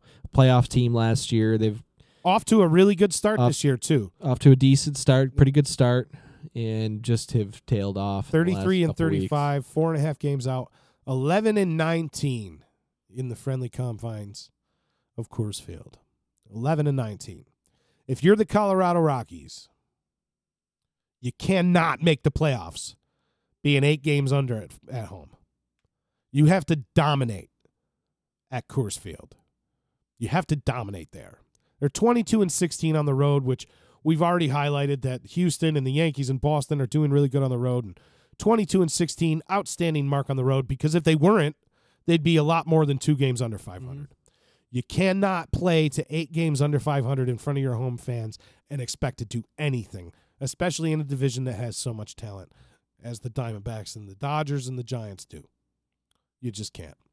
And the Padres are underneath the Rockies there at 33 and 37, fading back of the pack a little still. The young San Diego Padres, actually, they've won a couple in a row, and they're 7-3 in their last 10, and they're only 5.5 back, surprisingly, in that division. And I say only because I expected that they would be way further down the standings than they are right now. So it's a young team that's just done as much due to the underperformance of the top of the division. Yeah, it is. But they are hanging them up. Only being 4 games under. 4 games under 500, I expected a lot worse. I kind of agree with you there. I do. So those are your standings for June 14th, 2018. The way things currently sit for Major League Baseball. As things continue to get more and more interesting as we roll on into the mid part of the season, coming into All-Star break here in, let's see, what's that, about a month, 3 weeks away till All-Star. And then shortly after that will be trade deadline, and there will be lots of chatter, a whole bunch of stuff to talk about as we get close. And we're rolling along, man. I know it just seems like the season just started, but we are just about halfway through. Yeah, so speaking of the All-Star game, quickly before we get into some league leaders and then 3 up, 3 down, right now, your current leaders in each league, I'll go around, we'll go left to right across the outfield and the infield here. The AL All-Stars, Betts, Trout, and Judge in your outfield. Third to first, Jose Ramirez, Machado, Altuve, and Abreu, with Gary Sanchez leading vote getter. Gary Sanchez under the Mendoza line at this point in the season. I believe the last time I checked, he was hitting 190, is leading the All-Star voting for catchers in the American League. And not so much a discredit to the process as it is a discredit to what's going on with AL catchers right now. Nobody's really absolutely lighting it up. I believe Ramos from Tampa Bay was the second leading vote getter for catcher in the AL. But Gary Sanchez, the leading vote getter at catcher for the American League. Your NL All-Star ballot leaders, Markakis, Kemp, and Harper in the outfield. Arenado, Brandon Crawford having a great year at shortstop for San Francisco. Ozzie Albies, Freddie Freeman, and Buster Posey behind the dish. Some notable races in that voting. How about Albies just nipping slightly ahead of Javier Baez? You got to expect that Baez is going to make the team too when all is said and done. But for starting right now, Ozzie Albies is just on just ahead of Javi Baez in that. And that is your AL and NL All-Star ballot vote leaders at this point in time. look forward to more and to that developing. Also to the pitching staffs getting announced. I like the All-Star. Now we'll get into the reason why those guys are leading the All-Star voting. Some of the league league leaders. As has been the case all year, all season, Mookie Betts on top with a .352 average in the American League. Gene Segura hitting .347 for the upstart Seattle Mariners. Great year for Gene Segura. Great year. Jose Altuve, .338, always putting the bat on the ball for the defending champion Houston Astros. Andrelton Simmons continues to be solid, .330 for the Angels. And Michael Brantley continues his good year with what a good year for Brantley, too. .322 for the Cleveland Indians, the first place Cleveland Indians. Over in the National League, your batting average leaders, Freddie Freeman, maybe the NL MVP at this point in time, if not for, in my opinion, and we've already established this in the last couple shows, how you feel about pitchers getting the MVP award. But right now, Max Scherzer's pitching like an MVP. Freddie Freeman at .344. Scooter Gennett having a fantastic year for the last place Cincinnati Reds, .341. Matt Kemp, as we mentioned a few minutes ago, .335 for the LA Dodgers. Nick Markakis, leading vote getter in his position, or one of the top three for the Atlanta Braves at .328, and Brandon Crawford also hitting .328, leading at his position in the NL. AL home run leaders. Who's on top in that? Mr. Mike Trout. Go figure. What a surprise. Mike Trout leading the AL in home runs with 23. I didn't see it coming into the year. I didn't think that the kid had the pop to do it. And when he led the first month, I didn't think that he had enough in the tank to do it the second month. He's good, right? He's good, right? He's good, right? And then no surprise number 2 either. JD Martinez sitting there with 22. He's having an MVP caliber season too. So JD Martinez with 22 for the Boston Red Sox. Number 2 in home runs in the AL. Number 3, Chris Davis of the Oakland A's with 20. Another guy with just ridiculous raw power. Jose Ramirez with 20, and he is having just a ridiculously good historic season. You predicted him as AL MVP at the start of the season, and that prediction's looking pretty darn good right now. A lot of my predictions are looking pretty darn good, I got to say. Pretty darn good. So Jose Ramirez right there, tied for third with 20 home runs. Aaron Judge with 18, having another very, very good year. Almost kind of flying under the radar, Aaron Judge, this year. He had a little bit of a hiccupy couple weeks with the strikeouts. Yeah, but struck out 8 times purposes, in one day. For all intents and purposes, his strikeout numbers have been exponentially better this year. He's seen just as many pitches and going just as deep into counts. I believe he leads the league in walks. He's up amongst the league leaders in runs scored, home runs. Aaron Judge just having, if it's possible to have an Aaron Judge under the radar type first couple months here, the numbers look like they don't look MVP-ish. Especially when you look at the Betts numbers out there and the Trout numbers. Oh, but they don't look MVP-ish. They still look superstar. They're superstar-ish, right? Yeah. They still, if you look at the big picture, like you said, the run score and the walks, I mean, he is having another very good year. And, yeah, last year he just went on that ridiculous tear at the beginning of the season and just was on a ridiculous pace. An unsustainable pace. But so he was the talk of baseball last year at this time of year. The guy just is an on-base machine. Just because he's not doing what he did at the beginning of last year does not mean that he is not having just a very, very good all-star caliber superstar type season. They were playing the Mets the other night, okay, and I wasn't home. So I was tuning into the game on SiriusXM, and I could only get the Mets broadcast. The Mets, whoever their radio guy is, had the audacity to compare Aaron Judge to pretty much a 3-outcome player. All bark and or no bite, or I don't even know what exact phrase that he used. But basically, all it takes is literally 10 seconds of looking at his stat line and looking deeper than strikeouts, basically RBIs, insinuating and that seeing his on-base percentage. But basically insinuating that he's an all-or-nothing guy.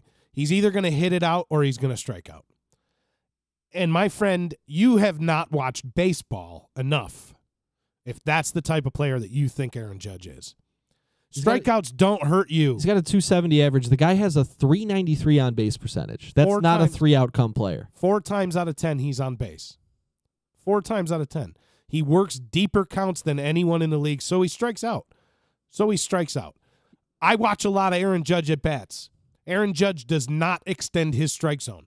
He has poor pitch recognition at times, and they can really dupe him on the off-speed pitch if he's maybe geared into a fastball inside. What was the name of this broadcaster? I don't know. I would throw him out of the baseline if I knew his name. It's the Mets radio broadcast is what I was listening to. And he insinuated that Aaron Judge was either a strikeout or a home run. Aaron Judge is a player with a 400 on-base percentage career. I mean, I know, it's only 2 years, a little bit less than that if you include this as a partial year, and his pre-rookie season was a month or so, but 400 on-base percentage career numbers. That is not a 3-outcome player. Go watch Joey Gallo. Go watch Chris Davis. If you're looking for a 3-outcome player, if you're looking for somebody that hits the ball out or strikes out, go for the Joey Gallos. I think Joey Gallo had like 35. Well, how many home runs did he have? A lot of home runs. And I don't think he had as many. It was close to 40, I'm sure. I think he had maybe 10 more home runs than he did singles. Something ridiculous. I'm not going to look up Joey Gallo's numbers, but it was ridiculous. You want a 3-outcome player, you go find the Joey Gallos. And that's not to knock Joey Gallo's value to a lineup because he can put the ball over the fence, okay? But please, he had 41 home runs last it's blasphemy to compare Aaron Judge to any of those players. It's blasphemy. As a baseball fan, not because I'm wearing this interlocking NY on my hat here. I'm not touting the praises of Aaron Judge for those reasons. But if you think Aaron Judge is a one-outcome guy, he's striking out or he's hitting a home run, you think that's Aaron Judge? My friend, you need to watch baseball a little bit more. Aaron Judge is on pace for 119 walks this year. Insane. Which is going to put him over 100 runs scored. So that which is going to put his on-base percentage over 400, which is going to put his OPS over 900. Some 3-dimensional or some 3-outcome player he is. That tells me that this broadcaster literally looked at the numbers he wanted to because he was going to make that point regardless, and it literally could have taken a 5-second Google search to realize that he's wrong. I was pretty ticked off when I heard that. I don't blame you. I was more ticked off at the fact that this guy's got a professional job sitting there talking about the Yankees and the Mets and doing the play-by-play, and he's got the audacity to spout something that ridiculous off about arguably a top 10 player in the game. And I say arguably because I would have him there. I would, because of the skill sets that he brings across all the boxes. You know how we like to check off boxes, Sean, right? He gets on base, he sees pitches, he hits the ball hard every time he hits it. Plays some good defense, and he too. plays some awesome defense out there in right field. So if you're not on the Aaron Judge train, I'm definitely not trying to harp on him because we're Yankees fans, but I am harping on this idiotic statement by the Mets broadcaster. So even the Mets broadcasters are out of the baseline.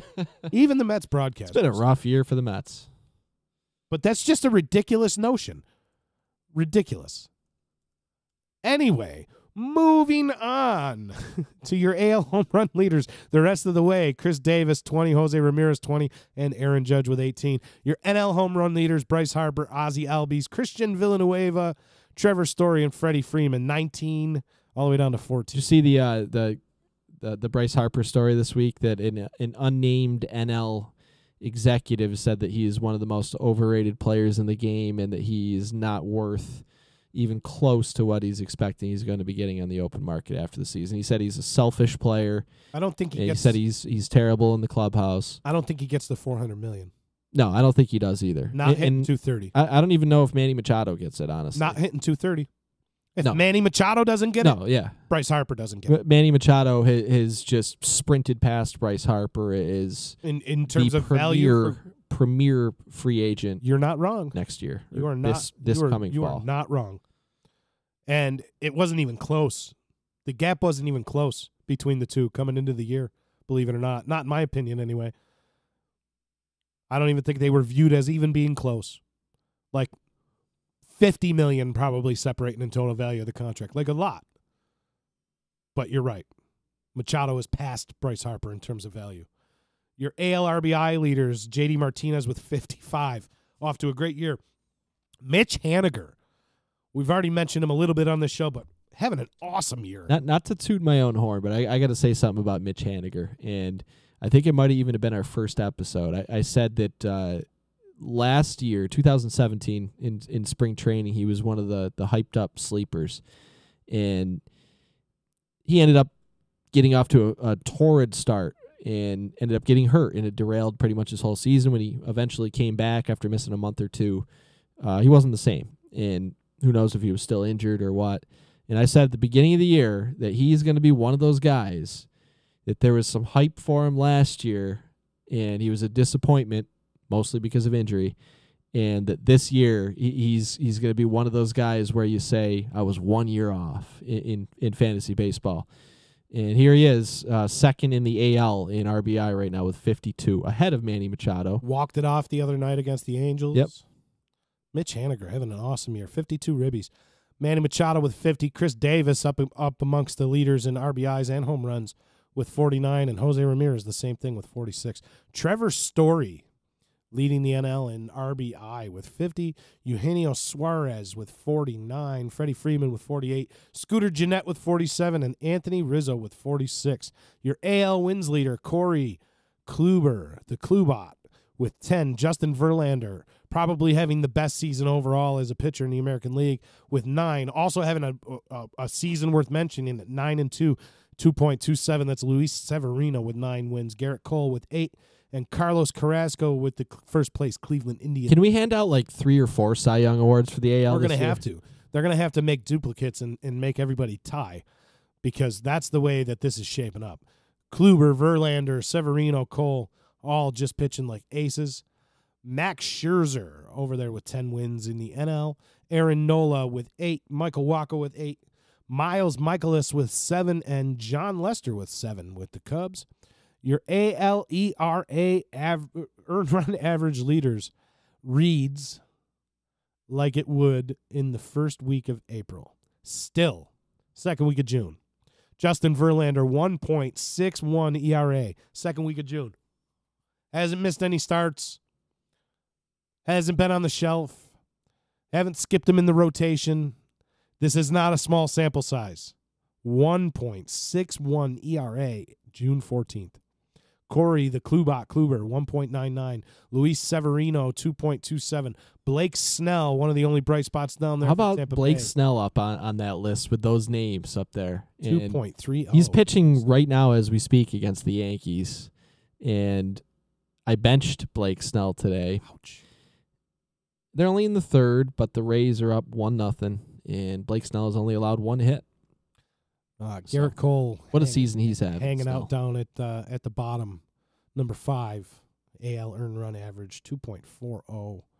Your NL ERA leader, the aforementioned Jacob deGrom at 1.55. Max Scherzer having a hell of a season at an even 2. Mike Foltynewicz, 2.1. Not to cut you off, but that really, getting back to the deGrom discussion, that really shows you. I mean, Scherzer is just having like a typical Scherzer season, but another ridiculous season. And Jacob deGrom has him in ERA by half a run. And he's got 4 wins. A half a run. Keep the Mets out of the baseline, folks. Keep them out for the season. Mike Foltynewicz with the Atlanta Braves having a great season as well, 2.16. John Lester and Aaron Nola both heading their rotations in Chicago and Philly. John Lester having a good year, 2.22. Your AL saves leaders. Fred McGriffey Jr.'s top 3 closers right there, the AL saves leaders. Edwin Diaz with 25 saves. Hasn't suffered at all from Alex Colomé coming over, and neither have the Seattle Mariners. Don't sleep on that little itty-bitty minor under-the-radar deal to go get Colomé and Denard Span.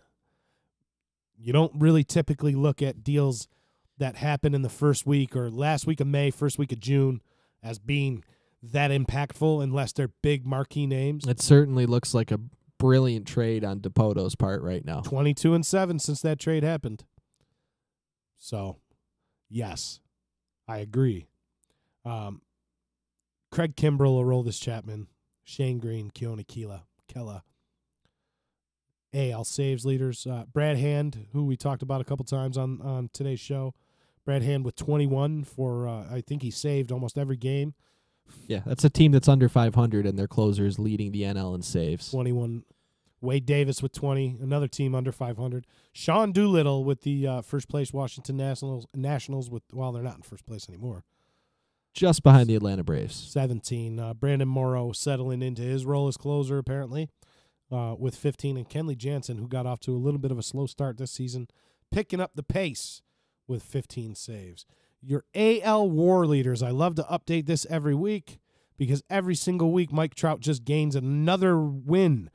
Mike Trout, 6 wins above replacement, June 14th.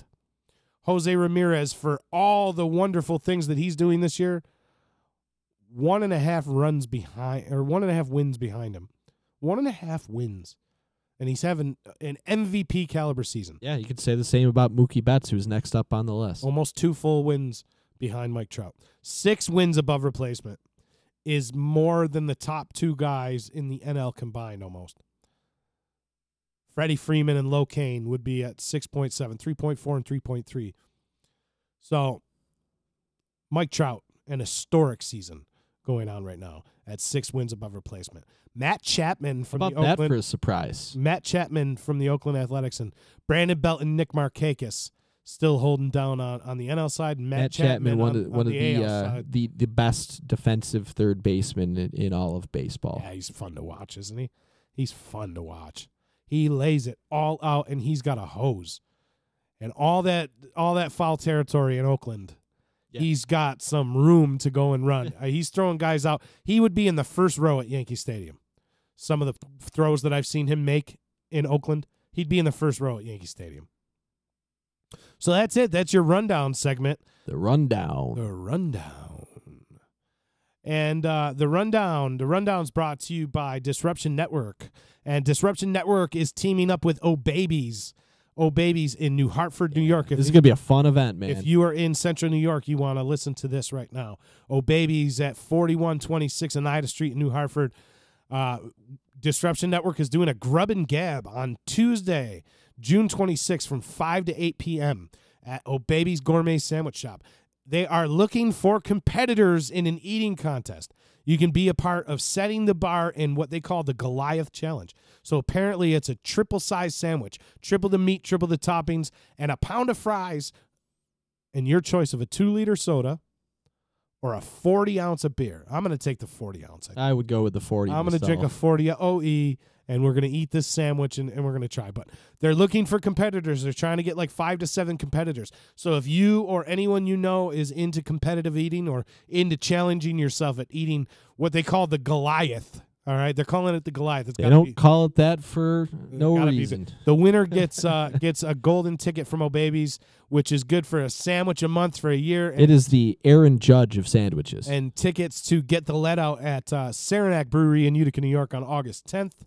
And also your picture on the wall at Oh Baby Sandwich Shop and bragging rights. You can say that you were the first one to set the bar in the Goliath Challenge. And that's all happening with Disruption Network's Grub and Gab, Tuesday, June 26th, 5 to 8 p.m., 4126 Oneida Street in New Hartford at Oh Baby's Gourmet Sandwich Shop. So now we're going to get up into our 3 up, 3 down segment where our resident fantasy baseball expert, Sean Patrick Gaffney, almost messed it up. SPG, I was throwing the G in too soon. SPG is going to give you 3 players to stay away from in his 3 down and 3 players to kind of gravitate towards and who's hot and who's not and whatnot. So 3 up, 3 down. SPG, take it away.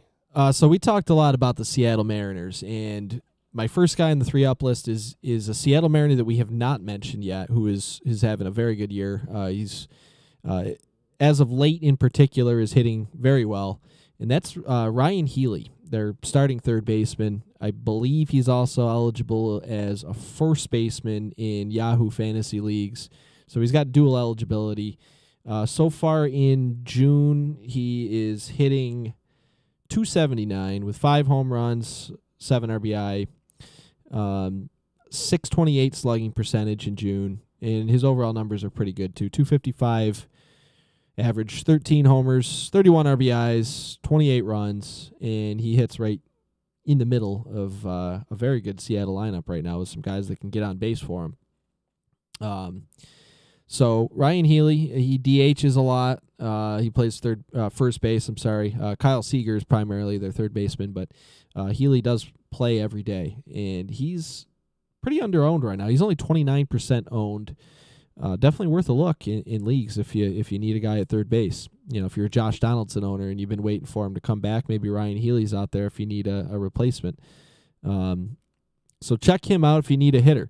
Now, if you need a pitcher, the next guy I have he's a pitcher for the Los Angeles Angels, and his last start was not good, actually. So I guess him trending up right now isn't 100% true, but he's having a pretty good year. He's coming off of Tommy John surgery, and he was once regarded as maybe the best lefty prospect, left-handed pitcher prospect in all of baseball, and that's Andrew Heaney of the LA Angels. And he's 3-5 right now, 3.68 ERA, 60 strikeouts.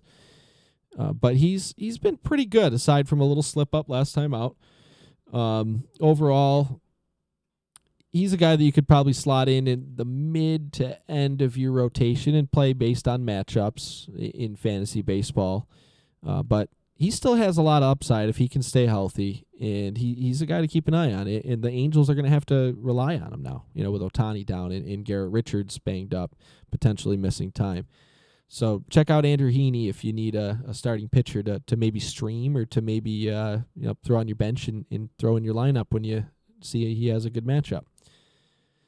Third on my 3-up list is a reliever that we had mentioned a few times, Houston Astros Hector Rondon, former Chicago Cubs closer, who was decent as the Cubs closer. I mean, he had his ups and downs. There was a couple. He had some rocky moments, but overall he was a solid closer for the Cubs. And the Cubs went out and got Aroldis Chapman the year they won the World Series and instantly slotted him in as the closer, understandably so. Giving up Gleyber Torres, you're committing to that guy as your closer, pretty sure at that point. So they demoted Rondon to setup man, and he struggled a little bit and went to Houston and is having a very good, surprisingly good year. A 1.5 ERA on the season. Last week he had, I want to say he had 3 consecutive save opportunities. He had 3 saves in a row, which was a pretty big surprise. I mean, it wasn't a huge surprise that he would get an opportunity, but to go to him that many times in a row, I was a little surprised about. We'll see if Ken Giles can take control of that closer role again or not, but Rondon is definitely worth picking up as, at the very least, a speculative ad for anybody chasing saves, and he is owned in only 44% of leagues. There's been a huge spike in his ownership. So if you're chasing saves and you want to get a guy who could be maybe not a full-time closer, but will be a guy that will get saves for one of the best teams in baseball, Hector Rondon could be sitting on your waiver wire. So that's our 3-up, JP. 3 up. 3 down. And that who are we going to upset? Segues right into my 3 down. Ken Giles is on my 3 down. I believe he got the last save opportunity for the Houston Astros, and he converted. And we touched on him a little bit. He converted, as he does every time he has a save opportunity. A.J. Hinch, I don't think, has learned how to use him properly yet, which would be just set him as your closer and use these other great relievers they have, whether it's Davinsky, Peacock, Rondon now, Will Harris in your setup role or in a tie game. But yeah, and this goes back beyond this season too. He was shaky in the postseason last year. I think I want to say Hinch removed him from the closer's role in the playoffs last year at one point. Playoffs? And it kind of gets overlooked because they ended up overcoming his struggles and they ended up winning the World Series anyways. But Ken Giles, I'd be worried about if he was a guy I was relying on to get saves for my fantasy baseball team. And that's not to say that he won't be okay, but there is some legit concern there in Houston, whether or not Ken Giles will be the closer going forward. So I mentioned that on my 3 down list, I had a very, very prominent player. And this guy is such a prominent, well-known player that he's 99% owned in Yahoo leagues in fantasy baseball. And he is a 2-time 3-downer. Gary Sanchez, as much as it pains me to say. He is Sanchez. He is beyond cold. I mean, he's... And I'm not worried about it in the long run. I think what you're going to see is something similar to what Paul Goldschmidt went through, and then all of a sudden he is just going to break out of it and go nuts. Hey, I don't want to hear about anybody being cold that's leading the AL All-Star balloting. That is not a flawed process. There's merit in that. He's got to be having a good year. He's the leader, if the fans Sean. like him, he must be good. He's the leader, Sean. All right, go ahead. So, yeah, he has been in the middle of a pretty rough slump. Is batting .075 with a 197 on base percentage. And here's the worst part for a guy like Gary Sanchez is a .094 slugging percentage in his last 61 plate appearances. That's good, right? So that tells you how bad things have been for Gary Sanchez. It had gotten so bad that Aaron Boone sat him for several games in a row this week, which is something you wouldn't ever have thought you would see if he was healthy. You know, he's give him a day off here and there, but you wouldn't see consecutive days off from Gary Sanchez if he was doing anything close to what his potential is. And he will be fine. And part of me putting him on this list is hoping I do a little reverse curse and motivate him a little bit and that'd be nice. See what happens. My number 3 is another player who has the reputation of being one of the most powerful hitters in baseball and has 30, 40, maybe even 50 homer type power. And that's Miguel Sano of the Minnesota Twins. Did you see what happened with Miguel Sano? He got sent down to the minor leagues. They sent him down to the minors. Nice. Yeah, and that's not a rehab assignment. That's has nothing to do with an injury. They say, quote, they're trying to get him right. And he's batting .207, 7 homers, 27 RBI, 17 runs. But for a guy that they were relying on to be, the anchor of the middle of their lineup, kind of their premier power hitter type, it's been a rough go of it. And in June, before his demotion, he was only batting .162 this month, .225 on base, .243 slugging percentage, no homers. So we'll see if he can get it right in the minor leagues, but. Yeah, he's down right now, Miguel Sano. So that is your 3 up, 3 down. 3 up, 3 down. I like that. Maybe we're going to kickstart Gary Sanchez here with being the first 2-timer. Yeah, I hope so. It actually worked the first time. The first time I put him on the 3 down list, he went on a tear. So I'm hoping that happens again. He takes the Paul Goldschmidt route and he wakes up a little bit. And your 3 up, 3 down this week was brought to you by Priceless Inspections. A good quality home inspection is priceless. Call Josh Amodio at 315-525-8725 for your next home inspection. He provides in-depth and detailed reports, thorough inspections, and he pays attention to details. Josh has been in the construction business just about his whole life, and he knows the importance of a quality home inspection. Call Josh before you put your home on the market. If you're looking to buy a home or if you just want to update your home, Josh can do all that for you. Call him today at 315-525-8725 because a good quality home inspection is, JP? Priceless. I sent Josh a message the other day. It's funny because he did my home inspection last year, and the people that sold us our house, they lived in that house since it was built in 1968, 50 years ago. And they cleared out most of everything in the house, and it was in good shape. But there's a crawl space up in the attic where there was some bulky things, and they were older folks, and understandably didn't get to clearing some of that stuff out. And I said, it's not a big deal. We'll take care of it. And so when Josh was doing my home inspection, he went up and he goes into every nook and cranny of the house. So he goes up into the attic and he's looking around. He spotted some interesting things up there, just some really random, weird old things. And I went through the attic last week because it was junk week this past week, and came out with a bunch of that stuff that he was kind of telling me about. We got a good chuckle out of the random things he finds on some of these home inspections. So I went to Josh for my home inspection, and I wouldn't go to anybody else. There are some great home inspectors in this area, but Josh comes highly recommended. Not just a buddy of mine. He is a top-notch home inspector. So check out Priceless Inspections if you are looking for a home inspection or any of the other things that Josh can do for you. Again, that's 315-525-8725.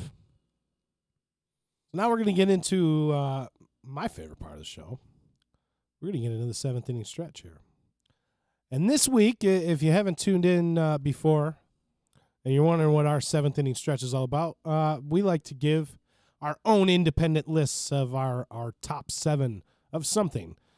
You know, whether one week we did the top 7 uniforms in the game, and another week we ranked pitchers. And last week we had a fun one last week when it was one of the best ones. We ranked our top 7 characters of all time in Major League your Baseball. Yogi Berras and your John Crooks. Yeah, I know. Your old Hoss Radborn. I know there were a lot of fans of that segment last week, so maybe they're tuning in this week to catch our seventh inning stretch this week, where we're going to talk, in honor of Father's Day, we're going to talk about some of the all-time father-son duos, if you will, in Major League Baseball history. Not necessarily based on performance, but more so my list was based on kind of notoriety, I think. And you know what? Who knows? Maybe we'll see a similar list on MLB Network or another nationally known broadcast soon. You never know how things like these. I mean, in honor of Father's Day, you think this will probably catch fire. It'll probably be a common theme. And we're going to hear about this soon. But we're going to get you kicked off here on Thursday, June 14th,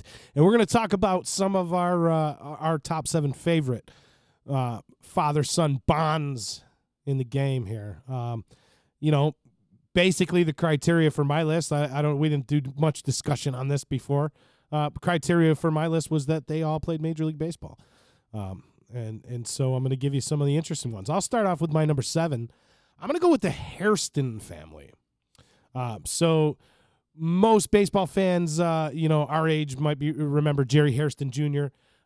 Pretty much a key piece. If you do remember, he was a key piece on that 2009 World Series team for the Yankees, coming over via trade. But Jerry Hairston Jr., the son of Jerry Hairston Sr., who is the son of Sam Hairston, and all played in the Sammy Hairston. All played in the major leagues, in addition to Jerry Hairston Jr.'s brother, Scott Hairston. So Jerry Hairston Sr. had 2 kids play in the major leagues, but Sam Hairston, Jerry Hairston Sr., Jerry Hairston Jr., and Scott Hairston make up one of very few 3-generation Major League families. There's not too many of them. Count them on one hand. I believe there's only 3. One interesting note, the stats aren't really worth mentioning, but one interesting note about Jerry Hairston Jr. anyway was in 2011 or 2012, pardon me, Hairston was on the Dodgers. He was a member of the Dodgers, and he was in a game where the Dodgers lineup featured the sons of 5 former major leaguers. And so that would be Hairston himself, Tony Gwynn Jr., Ivan DeJesus Jr., D. Gordon, and Scott Van Slyke. Pretty cool, if you ask me. Scott Van Slyke, son of former All-Star in the NL center fielder Andy Van Slyke, who has roots to the area that we are broadcasting from right now. So Andy Van Slyke, Central New York, is proud of you. I saw a guy wearing an Andy Van Slyke T-shirt today. That's a wonderful thing. That's what I thought. So I had to make a comment. So 2012, Tony Gwynn Jr., D. Gordon, Scott Van Slyke, Ivan DeJesus Jr., and Jerry Hairston Jr. were all in the same lineup. Speaking of fathers and sons and Father's Day, how about that? All of them in the same lineup. They all had some common bonding to talk about, I'm sure, that day with all their fathers having played in the major leagues. So that's my number 7. I'm going to go with the Hairston family, I guess, at my number 7. So I took a little bit of a different approach with my list, and I ranked guys that I considered to be the top 7 players of all time that had fathers that played in the major leagues. So I totally just messed the list up then. No, it's good that we have differing things. I think. We didn't talk much about it. We didn't. We threw out the idea at the very end of our last show after we were done broadcasting. Little Father's Day type tribute. So yeah, you know what? We won't have identical lists. That's good. That's good. In last week we did. Let's see. We did different lists for a different reason. Or no, 2 weeks ago. 2 weeks ago. We each. You did an up and I did a down. Yeah, we did different lists for. We changed for it. We like to we like to throw the circle change. I like that idea because I had notes in here. I didn't rank the Hairstons, but I had a note to talk about the Hairstons, and I'm glad that you brought them up because they three were generations. They were a family that I wanted to mention today, and I'm glad that you have them on your list, and I'm sure there's going to be very similar scenarios to the Hairstons that we'll be getting into later on. Yeah, pretty much all of mine. So the number 7 guy I have on my list is Moises Alou, who played for 17 years, over 300 home runs, over 1,200 RBI. Had a nice little career, and he's kind of infamously, you see a lot of the videos, and maybe not as much as you did previously, but you see him as the outfielder that went over to the to the left field wall in foul territory for the Steve Bartman incident. But Moises Alou had a very good, very long career, 17 years in the majors, and his father Felipe had a very prominent career in the majors as well. Felipe Alou also played 17 years, and he managed for many years. Felipe Alou, 2,100 hits, 286 batting average, 206 home runs. So he in his own right was a great player. He was an all-star caliber player. Awesome manager too. An awesome manager. An awesome manager. You think of Felipe Alou and even Moises Alou, even though you just mentioned one of his moments with the Cubbies, but you think of Moises Alou as being an expo. And you think of Felipe Alou. When I think of Felipe Alou, I think of him managing the Expos, those 94 Expos that were destined to be in the playoffs with that team that they had. And Moises Alou, the thing that always sticks in my mind, how consistent he was, sticks in my head. But his swing as a baseball player growing up then, you try to emulate the players in the game or try to pick out what really catches your attention. He had the quietest swing I have ever seen. He would raise the bat up, and he would just stand there. He would freeze until that pitch was thrown. So always pretty cool to watch Moises Alou. We really did go in total different directions with our list. We did, but I like it. Total different directions. It gives us more to talk about. It does give us so that we don't have the same list. Because you're kind of ranking, the best players ever who have had fathers to play the game. Yes. And I'm kind of ranking the most noteworthy father-son combos. So different but the same. And you know what? I think we might still have a lot of the same. How could we not? Guys on our list. We always do. But I like this father and son thing. Me being a father myself and you being a dad, I like it. Give your kid a baseball out there. If you want to do anything, some kind of bond with your kid, give him a baseball. That's it. Open up the world of possibilities. They could be a stat head. If they're not going to go and be a 330, 25 homer and 100 RBI third baseman someday, they could be a stat head. It just opens up a whole talking point with your kids. I love it. But a lot of these guys on our list had the benefit of being around a major league clubhouse as children, so of course they're going to catch that fever. Aside from give your kid a baseball, bring your kid to a major league park as a player and let him hang out in the clubhouse. Yeah. And maybe that's a way to get him into baseball. That might have be a major league baseball player. That might have some influence on how much interest he has in the game. Anyway, moving on to I'm going to go to my number 6.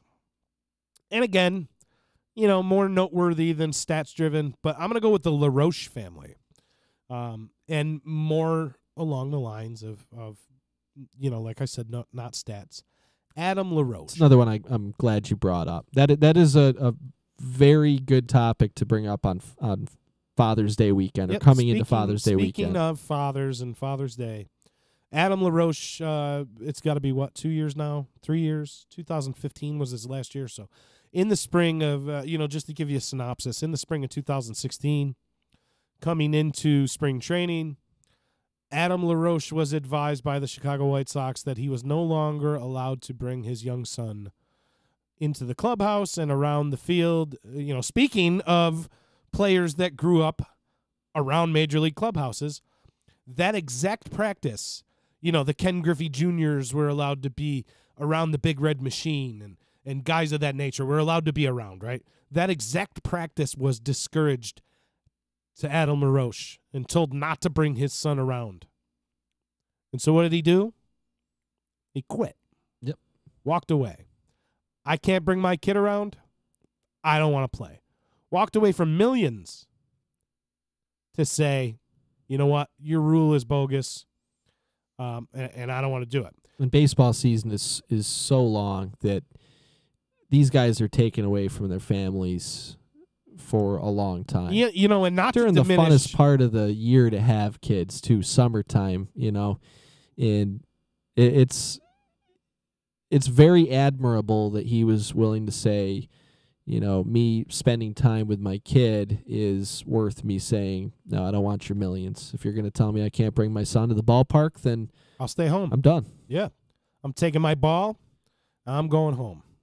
And this is not to diminish. It's not as if he were sputtering towards the twilight of his career and, I'm all done and it's easy for me to just use this as an excuse and walk away. The seasons leading up, 2010, split between Arizona and Atlanta. And it's also not 25 and 100. It's not like his teammates were upset with the fact that he was bringing this kid around. A lot of his teammates stuck up for him and said, we loved having LaRoche and his son around. Is it too late? 2 years later, is it too late to throw the Chicago White Sox out of the baseline for that one? Well, it is Father's Day. But, 2012, 33 and 100. 2013, 20 and 62. 26 and 92 the next year. No way. Hold on one second.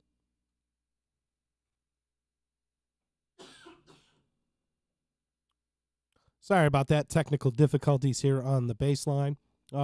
So just talking about Adam LaRoche, he also had a brother named Andy LaRoche. Adam LaRoche, 255 career home runs. Andy LaRoche kind of hung around, 6 years on major league rosters. Nothing to really speak of in terms of stats. But they are the son of Dave LaRoche. And Dave LaRoche was a journeyman reliever, pitched with the California Angels, the Cubs, the Indians, and the Yankees to end his career. Ended his career with 126 saves. And back then, 126 saves is a lot of saves. Ended his career in 1983, so 126 saves is nothing to slouch at for Dave LaRoche. So I got the LaRoche family as my number 6 on this week's 7th inning stretch. Coming in at number 6 on my list is the son of a guy whose nickname was Big Daddy, which I think is appropriate for Father's Day. Prince Fielder, son of Cecil Fielder, one of the premier power hitters in his time, as was his father, Cecil Fielder. Prince Fielder, 12-year career, ended up hitting 319 home runs in his 12-year career, which was unfortunately shortened by some injuries. He definitely, barring that injury, would have had a few more years left in him, and had a very good career. And Cecil Fielder, another guy that was one of the premier power hitting players of his time. And I believe he hit 55 home runs. 57. 57, yeah. Way back in an era. 1990. An era where, it was 51 in 1990. In a time when, your league leader was usually hitting like 30-something. And well, that's got to be right around the year, I think 91 or 92. Fred McGriff led the NL with like 29 homers, I think, something to the effect of. Crazy how it changed so quick. So 51 home runs right now. It sounds like a lot, but in this day and age, it's a lot. And back then, it was even more ridiculous. Are they the only father-son duo to have hit 50 home runs in a season? They got to be, right? I would think so, but I don't know for 100%. But I would think so. I can't think of any of the other ones. There's some really good father-son duos out there, but I don't think Prince Fielder. They've both done it. 50 and 119, 34 and 102, 46 and 141, 32 and 83, 38 and 120, 30 and 108, 25 and 106. That's a damn shame that this kid's career got cut short. I believe it was a neck injury, correct? It was, yeah. And I mean, you're not looking at, again, I'm giving you his home run and RBI totals, but you're not looking at a 3-outcome player here either. 299 batting average, 313, 289, 400 on base percentage for a streak of 6 years straight here. That's just. Yeah, he had a career of a 382 on base percentage. It's just insane numbers. It's a shame that his career got cut short. I got to say, though, that's the next one on my list, was the fielders. So, as per the usual, we have a moment in our list where we can discuss the two of them. Cecil Fielder, another big part. He was one of those guys that came over in 1996. Huge part of the first World Series title that I got to see as a Yankee fan. So I will always have a place in my heart for Big Cecil Daddy, Fielder. Cecil Fielder. I remember, that's the first time when I was a kid, trading cards and stuff, and Cecil Fielder's name came up, and it was the first time that I had ever heard anybody coming over from Japan. It was the first time that I had ever heard that. So I'll always remember that with Cecil Fielder. But Prince Fielder, that's your guy on your list. Number I like that. for me. I got the whole family or the father-son at number 5 for me. So what do you got at number 5, SPG? Who's the number 5 best player whose dad played Major League Baseball? My number 5 is a bit of a controversial character these days due to recent events in the last month or so. But for this exercise, I'm going to disregard that. And that's Robinson Cano. And for many, many years, Robinson Cano was regarded as the premier second baseman in baseball, and he has put up borderline Hall of Fame numbers. He was going to the Hall of Fame. So I'm going to leave the whole negativity surrounding that out of this because we're talking positive here, and we've had some fun stories. The Adam LaRoche, of course, there was some negativity in there, but the moral of the story is, LaRoche did what was right to him, and it ended up being a positive story no matter which way you spin it. Robinson Cano, on the other hand, right now is not. But I'm going to leave that aside, and one of the things I remember with Robinson Cano and his father did not have a long career. He only, as a matter of fact, played in 6 games in his Major League career with the Houston Astros. He was a pitcher, and he actually holds a record, even though he played in only 6 games. And he is the only Major League pitcher to pitch a complete game in his final Major League appearance ever. And that was the only game he ever won. How's that for going out? That was the only game he ever won. That was his only career victory in the 6 games that he pitched in. So he didn't have much of a Major League career, but Robinson Cano, what can you say about the stats? A great player for many, many years, and one of the memories that sticks out in my mind with Cano and his dad is the home run derbies, where Cano would have his dad pitch to him in the home run derbies, and they were both just having the time of their lives, and it was always cool to watch. So, recent news aside, I've got Robinson Cano on my list at number 5. I like it. Recent news aside, I like it. Number 4 on my list, I'm going to go, and we're going to talk about a guy named Raymond Otis Boone.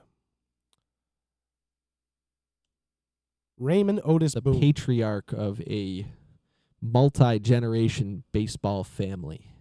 So Ray Boone had a son named Bob Boone, who had a son named Brett Boone, who had a brother named Aaron Boone. 3 generations in the Boone family. Ray broke in as an infielder in 1948 with the Indians. A 13-year career. He hit 275 with 151 homers. pretty decent, right? Bob Boone went on to become Bob Boone. Obviously, played in the majors, then went on to become a manager. For a lot of the time when we were kids, Bob Boone was a manager. He career 254 hitter, 105 home runs, 826 runs batted in. He's under 500 as a manager, but over 800 games as a manager. Here's another quick fun fact about the Boone family. Beyond Ray Boone is the descendant of American pioneer Daniel Boone. So I wonder if Daniel Boone picked up a stick at one point. He was hiking around the woods and throwing rocks up in the air and swinging at it. Who knows? Maybe there was a little something back then. Even probably not, but yeah, what a baseball family this is. Absolutely. So Brett goes on. Bob's son Brett goes on. He's a 3- or 4-time All-Star, Gold Glove winner, Silver Slugger winner. He had a couple really good seasons, All-Star seasons with the Seattle Mariners as a second baseman. And then Aaron Boone, how is he known in Boston?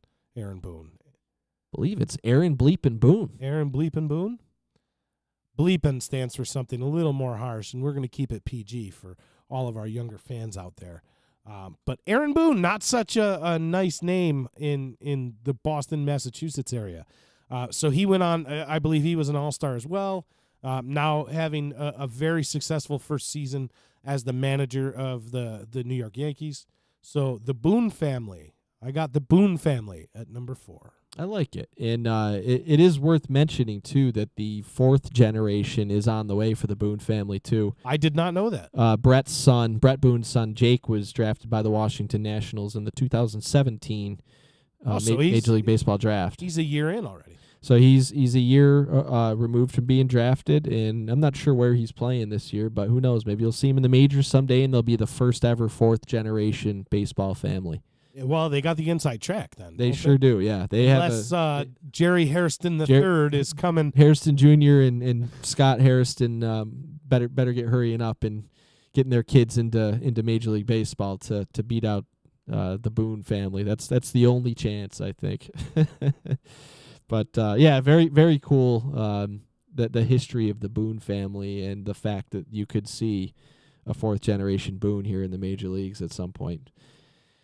So moving on my list, and at my number 4, I have a Major League Baseball Hall of Famer, Roberto Alomar, as my number 4, best all-time son of a Major League player.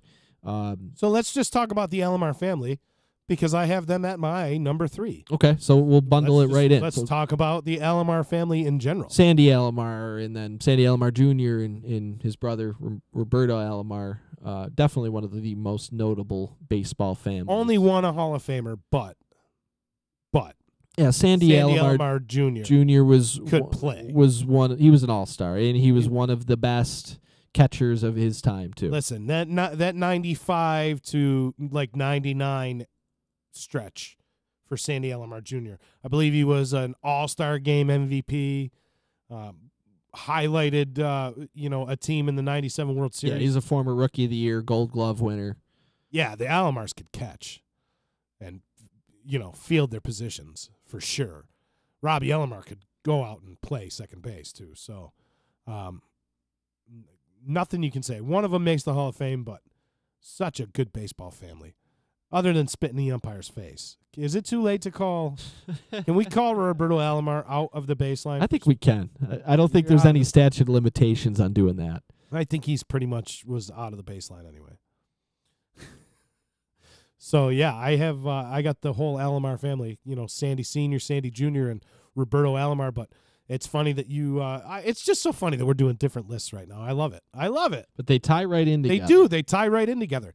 I'm going based on the whole pedigree of the family, and you're going best player. And you're rattling off some Hall of Famers that had dads that played. So if you want to get your kid into the Hall of Fame, give him a baseball, right? Bring him around a Major League clubhouse, as long as it's not the Chicago White Sox. Then you can't bring him. Then you got to retire. So what are we at? We're at number 3, at my number 3. or did you have? I'll go with my number 3, and I cheated a little bit with this one because his dad was not a player in Major League Baseball, but he was a longtime, well-known manager, and that's Cal Ripken Jr., Cal Ripken Sr. and Cal Ripken Jr. And what can you say more about Cal Ripken Jr. that has not already been said? Just that the longevity and the workhorse attitude of coming to work every single day and just producing at such a high level for so long without missing a single game. I mean, an MVP, a Rookie of the Year, multiple MVPs actually, one of the best shortstops in the history of baseball, one of the best third basemen of his time after he switched to third base. One of the best ambassadors to the game. Although he did buy our local baseball team here. Give us back the Blue Sox, Cal. He did move our. We got the Blue Sox here, but I mean, come on, Cal. But I won't hold that against the Aberdeen effing Ironbirds. I don't want to hear about the Aberdeen Ironbirds. I want my Blue Sox back. So I won't hold that against him. And his dad was a manager for the Orioles. And he didn't have much success. He didn't have much success as a manager, but still a very cool family connection. Cal Ripken Sr., Cal Ripken Jr., and Cal. And his brother has Cal Jr.'s brother, Billy Ripken, who is currently an MLB Network personality. And he's awesome. He is. He really is awesome.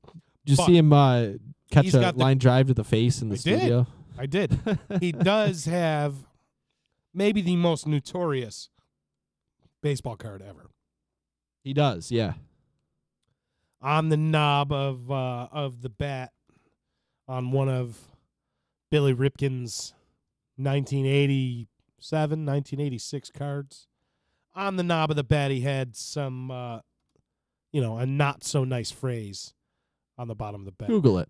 Billy Ripken baseball card. You'll find it. Yeah. It'll be the first one that pops up. The first one. But yeah, the Ripken family, that's good. I can't believe that I don't have the Ripken family on my list. I can't believe that. And Cal Sr. didn't play, at least at the Major League Baseball level. So I could see how you might have overlooked it because of that, but I couldn't help but throw Cal Ripken in there on a list like this. We're at my number 2. And so you've already gone with Robbie Cano, and you talked about Robinson Cano, so I don't really feel bad about talking about the next guy. 332 home runs, 1,024 RBIs, a 268 career batting average, 471 slugging percentage, and 824 career OPS, 461 steals, 1,258 runs scored. Sounds like a really good career, doesn't it? Yeah, it sounds like a long career for a good player. So how about when you put up numbers like that, and then your son comes along and doubles them? I'm speaking about Bobby Bonds right now. Bobby Bonds, 332 career home runs, 1,024 RBIs, 461 stolen bases. And then his son, Mr. Barry Lamar Bonds, comes along and does what Barry Lamar Bonds does. So we are not talking about a slouch of any magnitude in Bobby Bonds. No. Not by any means. Not by any means. His career numbers don't come close to what Barry Lamar Bonds. Bobby Bonds was an all-star a few times. Absolutely. Gold Glove winner. 762 home runs. 762. It's a lot of 7 runs. MVPs. 7 MVPs. 1,996 RBIs. 514 steals. This stat here always kind of blew my mind, too. That 2,500 walks. That too, but how about 688 intentional walks in his career? 688 times another manager said, fuck it. I don't want to face him.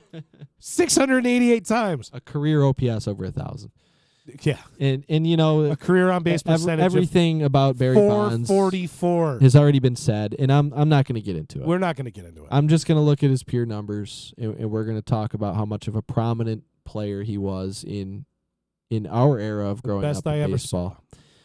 The best I ever saw. So I actually also have Barry Bonds as my number 2 on my list. So, yeah, another one we can kind of bundle together here.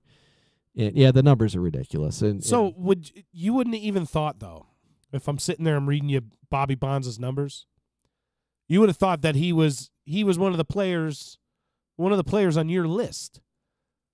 And then you find out that it's Barry Bonds' dad, and you're like, oh, well, I guess he did come from some kind of pedigree. I mean, you're talking about a 270 career hitter with over 300 homers and 1,000 RBIs. And then he spawns maybe the greatest hitter of all time. Maybe. And I wish that we didn't have to have the PED discussion. I wish that didn't have to happen because, when everybody thought that Barry Bonds was doing PEDs, he already had 10 All-Stars and 4 MVPs. He already had a couple MVPs. So anyway, Barry Lamar Bonds has put up some incredible numbers, probably the best numbers of anybody whose father has also played in Major League Baseball. But Bobby Bonds, definitely no slouch. An impressive career for Bobby Bonds as well. So I got the Bonds at number 2. And that's who you had at number 2. That's who I have at number 2. And at number 1, I think it's pretty safe to assume that we're, again, in agreement here. And my number 1 on my list is... Are they the only father-son duo? Well, I mean, you're not doing the father-son thing. But no, but... Are they the only father-son duo to hit back-to-back home runs? They are. We got to be talking about the Griffeys. The Griffeys. Ken Griffey Sr. and Ken Griffey Jr. And... yeah, what a cool story that was when Ken Griffey Jr. was coming up as the kid and playing with his dad, and just really cool. Cool. I told you the first time that I ever went to Cooperstown and got to go to the Major League Baseball Hall of Fame. And if you haven't been to the Hall of Fame, make it part of your bucket list because you need to go and see that. The first time that I ever had been fortunate enough to go to the Major League Baseball Hall of Fame, the entire day was spent opening wax packs in random baseball card shops all day in Cooperstown, New York, looking for the great Ken Griffey Jr., the kid. We're looking for that rookie card. And we found one, and it was the happiest moment of my life, I think. Is that the Upper Deck? It was Ken the Upper Griffey Deck, Jr. Upper Deck card, 89 Upper Deck. And so right from that moment, and we've talked about, Griffey's been on a few of our lists before, and we've talked about. And he will be on more in the future. What a deal it is to come in with all that hype and actually do it. And he did. And he was an icon for me and for many baseball fans. And the reason I'm wearing my hat to the back right now, and one of my favorite players growing up, Ken Griffey Jr., just an important cog in my baseball life. Absolutely. And so to have them at number 1, father, son. I've said it before, and I'll say it again. My favorite non-Yankee of all time is Ken Griffey Jr. So he deserves the number 1 spot on the list of the 7th inning stretch, along with his father, Ken Griffey Sr. Happy Father's Day. Yeah, part of the Big Red Machine. Yeah. It's not, he didn't have the storied Hall of Fame career, but part of a really big dynasty, which Ken Griffey Jr. got to grow up in. Absolutely. And then he eventually went home to Cincinnati, and he spent time at Yankee Stadium as well. All part of the. So that's our 7th inning stretch for the day. Hats off to all the fathers out there for that one, and that was brought to you by Steet Ponte Volkswagen. Stop down to the showroom at 5046 Commercial Drive in Yorkville, New York. See why it's easy to do business with Steet Ponte Volkswagen. So that brings us to our last segment of the day, JP, and this is one that you had sent me a couple days ago, and I think it's a pretty easy call out this week. Matt Latos, you're out of the baseline for sparking a wild brawl in New Jersey in a minor league baseball game with the New Jersey Jackals. Matt Latos. He's not doing a good job trying to get back to the majors. That's not going to help his case to get back. So Matt Latos, you're out of the baseline. He scoop slammed the dude. He WWE Monday Night Raw'd this poor kid for the Sugarland Skeeters or the New Jersey Jackals or whatever team you just rattled off. Matt Latos, who's had at least a dozen-year career in Major League Baseball, clinging on to a hope and a prayer in what's probably the equivalent of single A baseball. What did you say it was? It's the New Jersey Jackals. The New Jersey Jackals. So if you didn't see it, Matt Latos throws one over the guy's head. The guy kind of hesitates to walk out there a little bit, and then out of the clear blue sky, you see this guy just shoot across and attack Matt Latos. And Latos scoop slams him. So if you're going to hold on to the dream and you're going to cling to it ever so dearly as you are, Matt Latos, don't start a brawl for the New Jersey Jackals. Don't do it. Matt Latos, you're out of the baseline. Out of the baseline, Matt Latos. Just a bit outside. He tried the corner and missed. You're out of here. You're out of here. And we're out of here, too. Check out our website, disruptionnetwork.net. Check out the Baseline on Facebook and Twitter.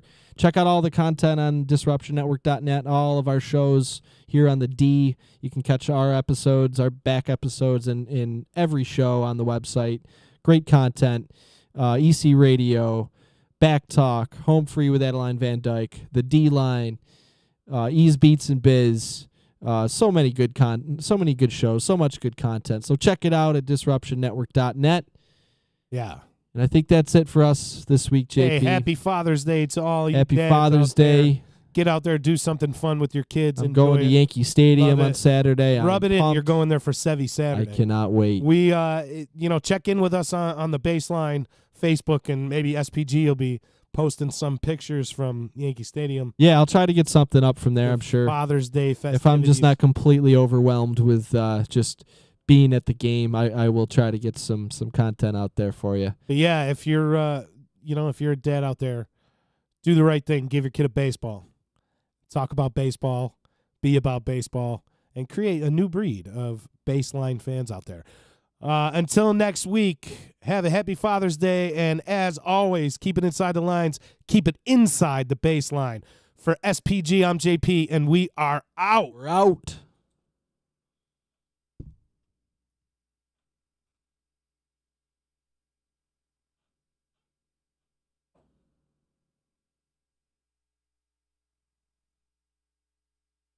The Property Sisters of the Mohawk Valley was born when 3 top producing agents with over 25 years of combined experience selling real estate joined forces to take real estate to the next level. We practice with honesty, integrity, and the knowledge to help make the buying and selling process easy and stress-free for all of our clients. We pledge to always make our clients our top priority from start to finish and even after the house is closed. We will always be a valued resource for information and assistance for our buyers and sellers. Our customers over the years have become not only past clients, but great friends. As we join hands together as the Property Sisters of the Mohawk Valley, we look forward to serving our clients and our community and making a positive difference. You can reach us at 315-601-9630 for all of your real estate needs. Hi, this is attorney Nick Pasalacqua. The team of attorneys I have assembled at Pasalacqua & Associates has been carefully hand-picked to include the best trial attorneys in the particular areas of the law that we practice.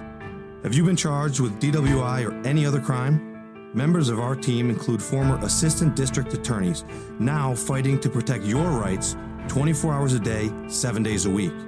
Have you or someone you love been seriously injured in a motor vehicle accident? Members of the team at Pasalacqua & Associates include former insurance defense attorneys, now fighting to ensure that you get every penny you're entitled to.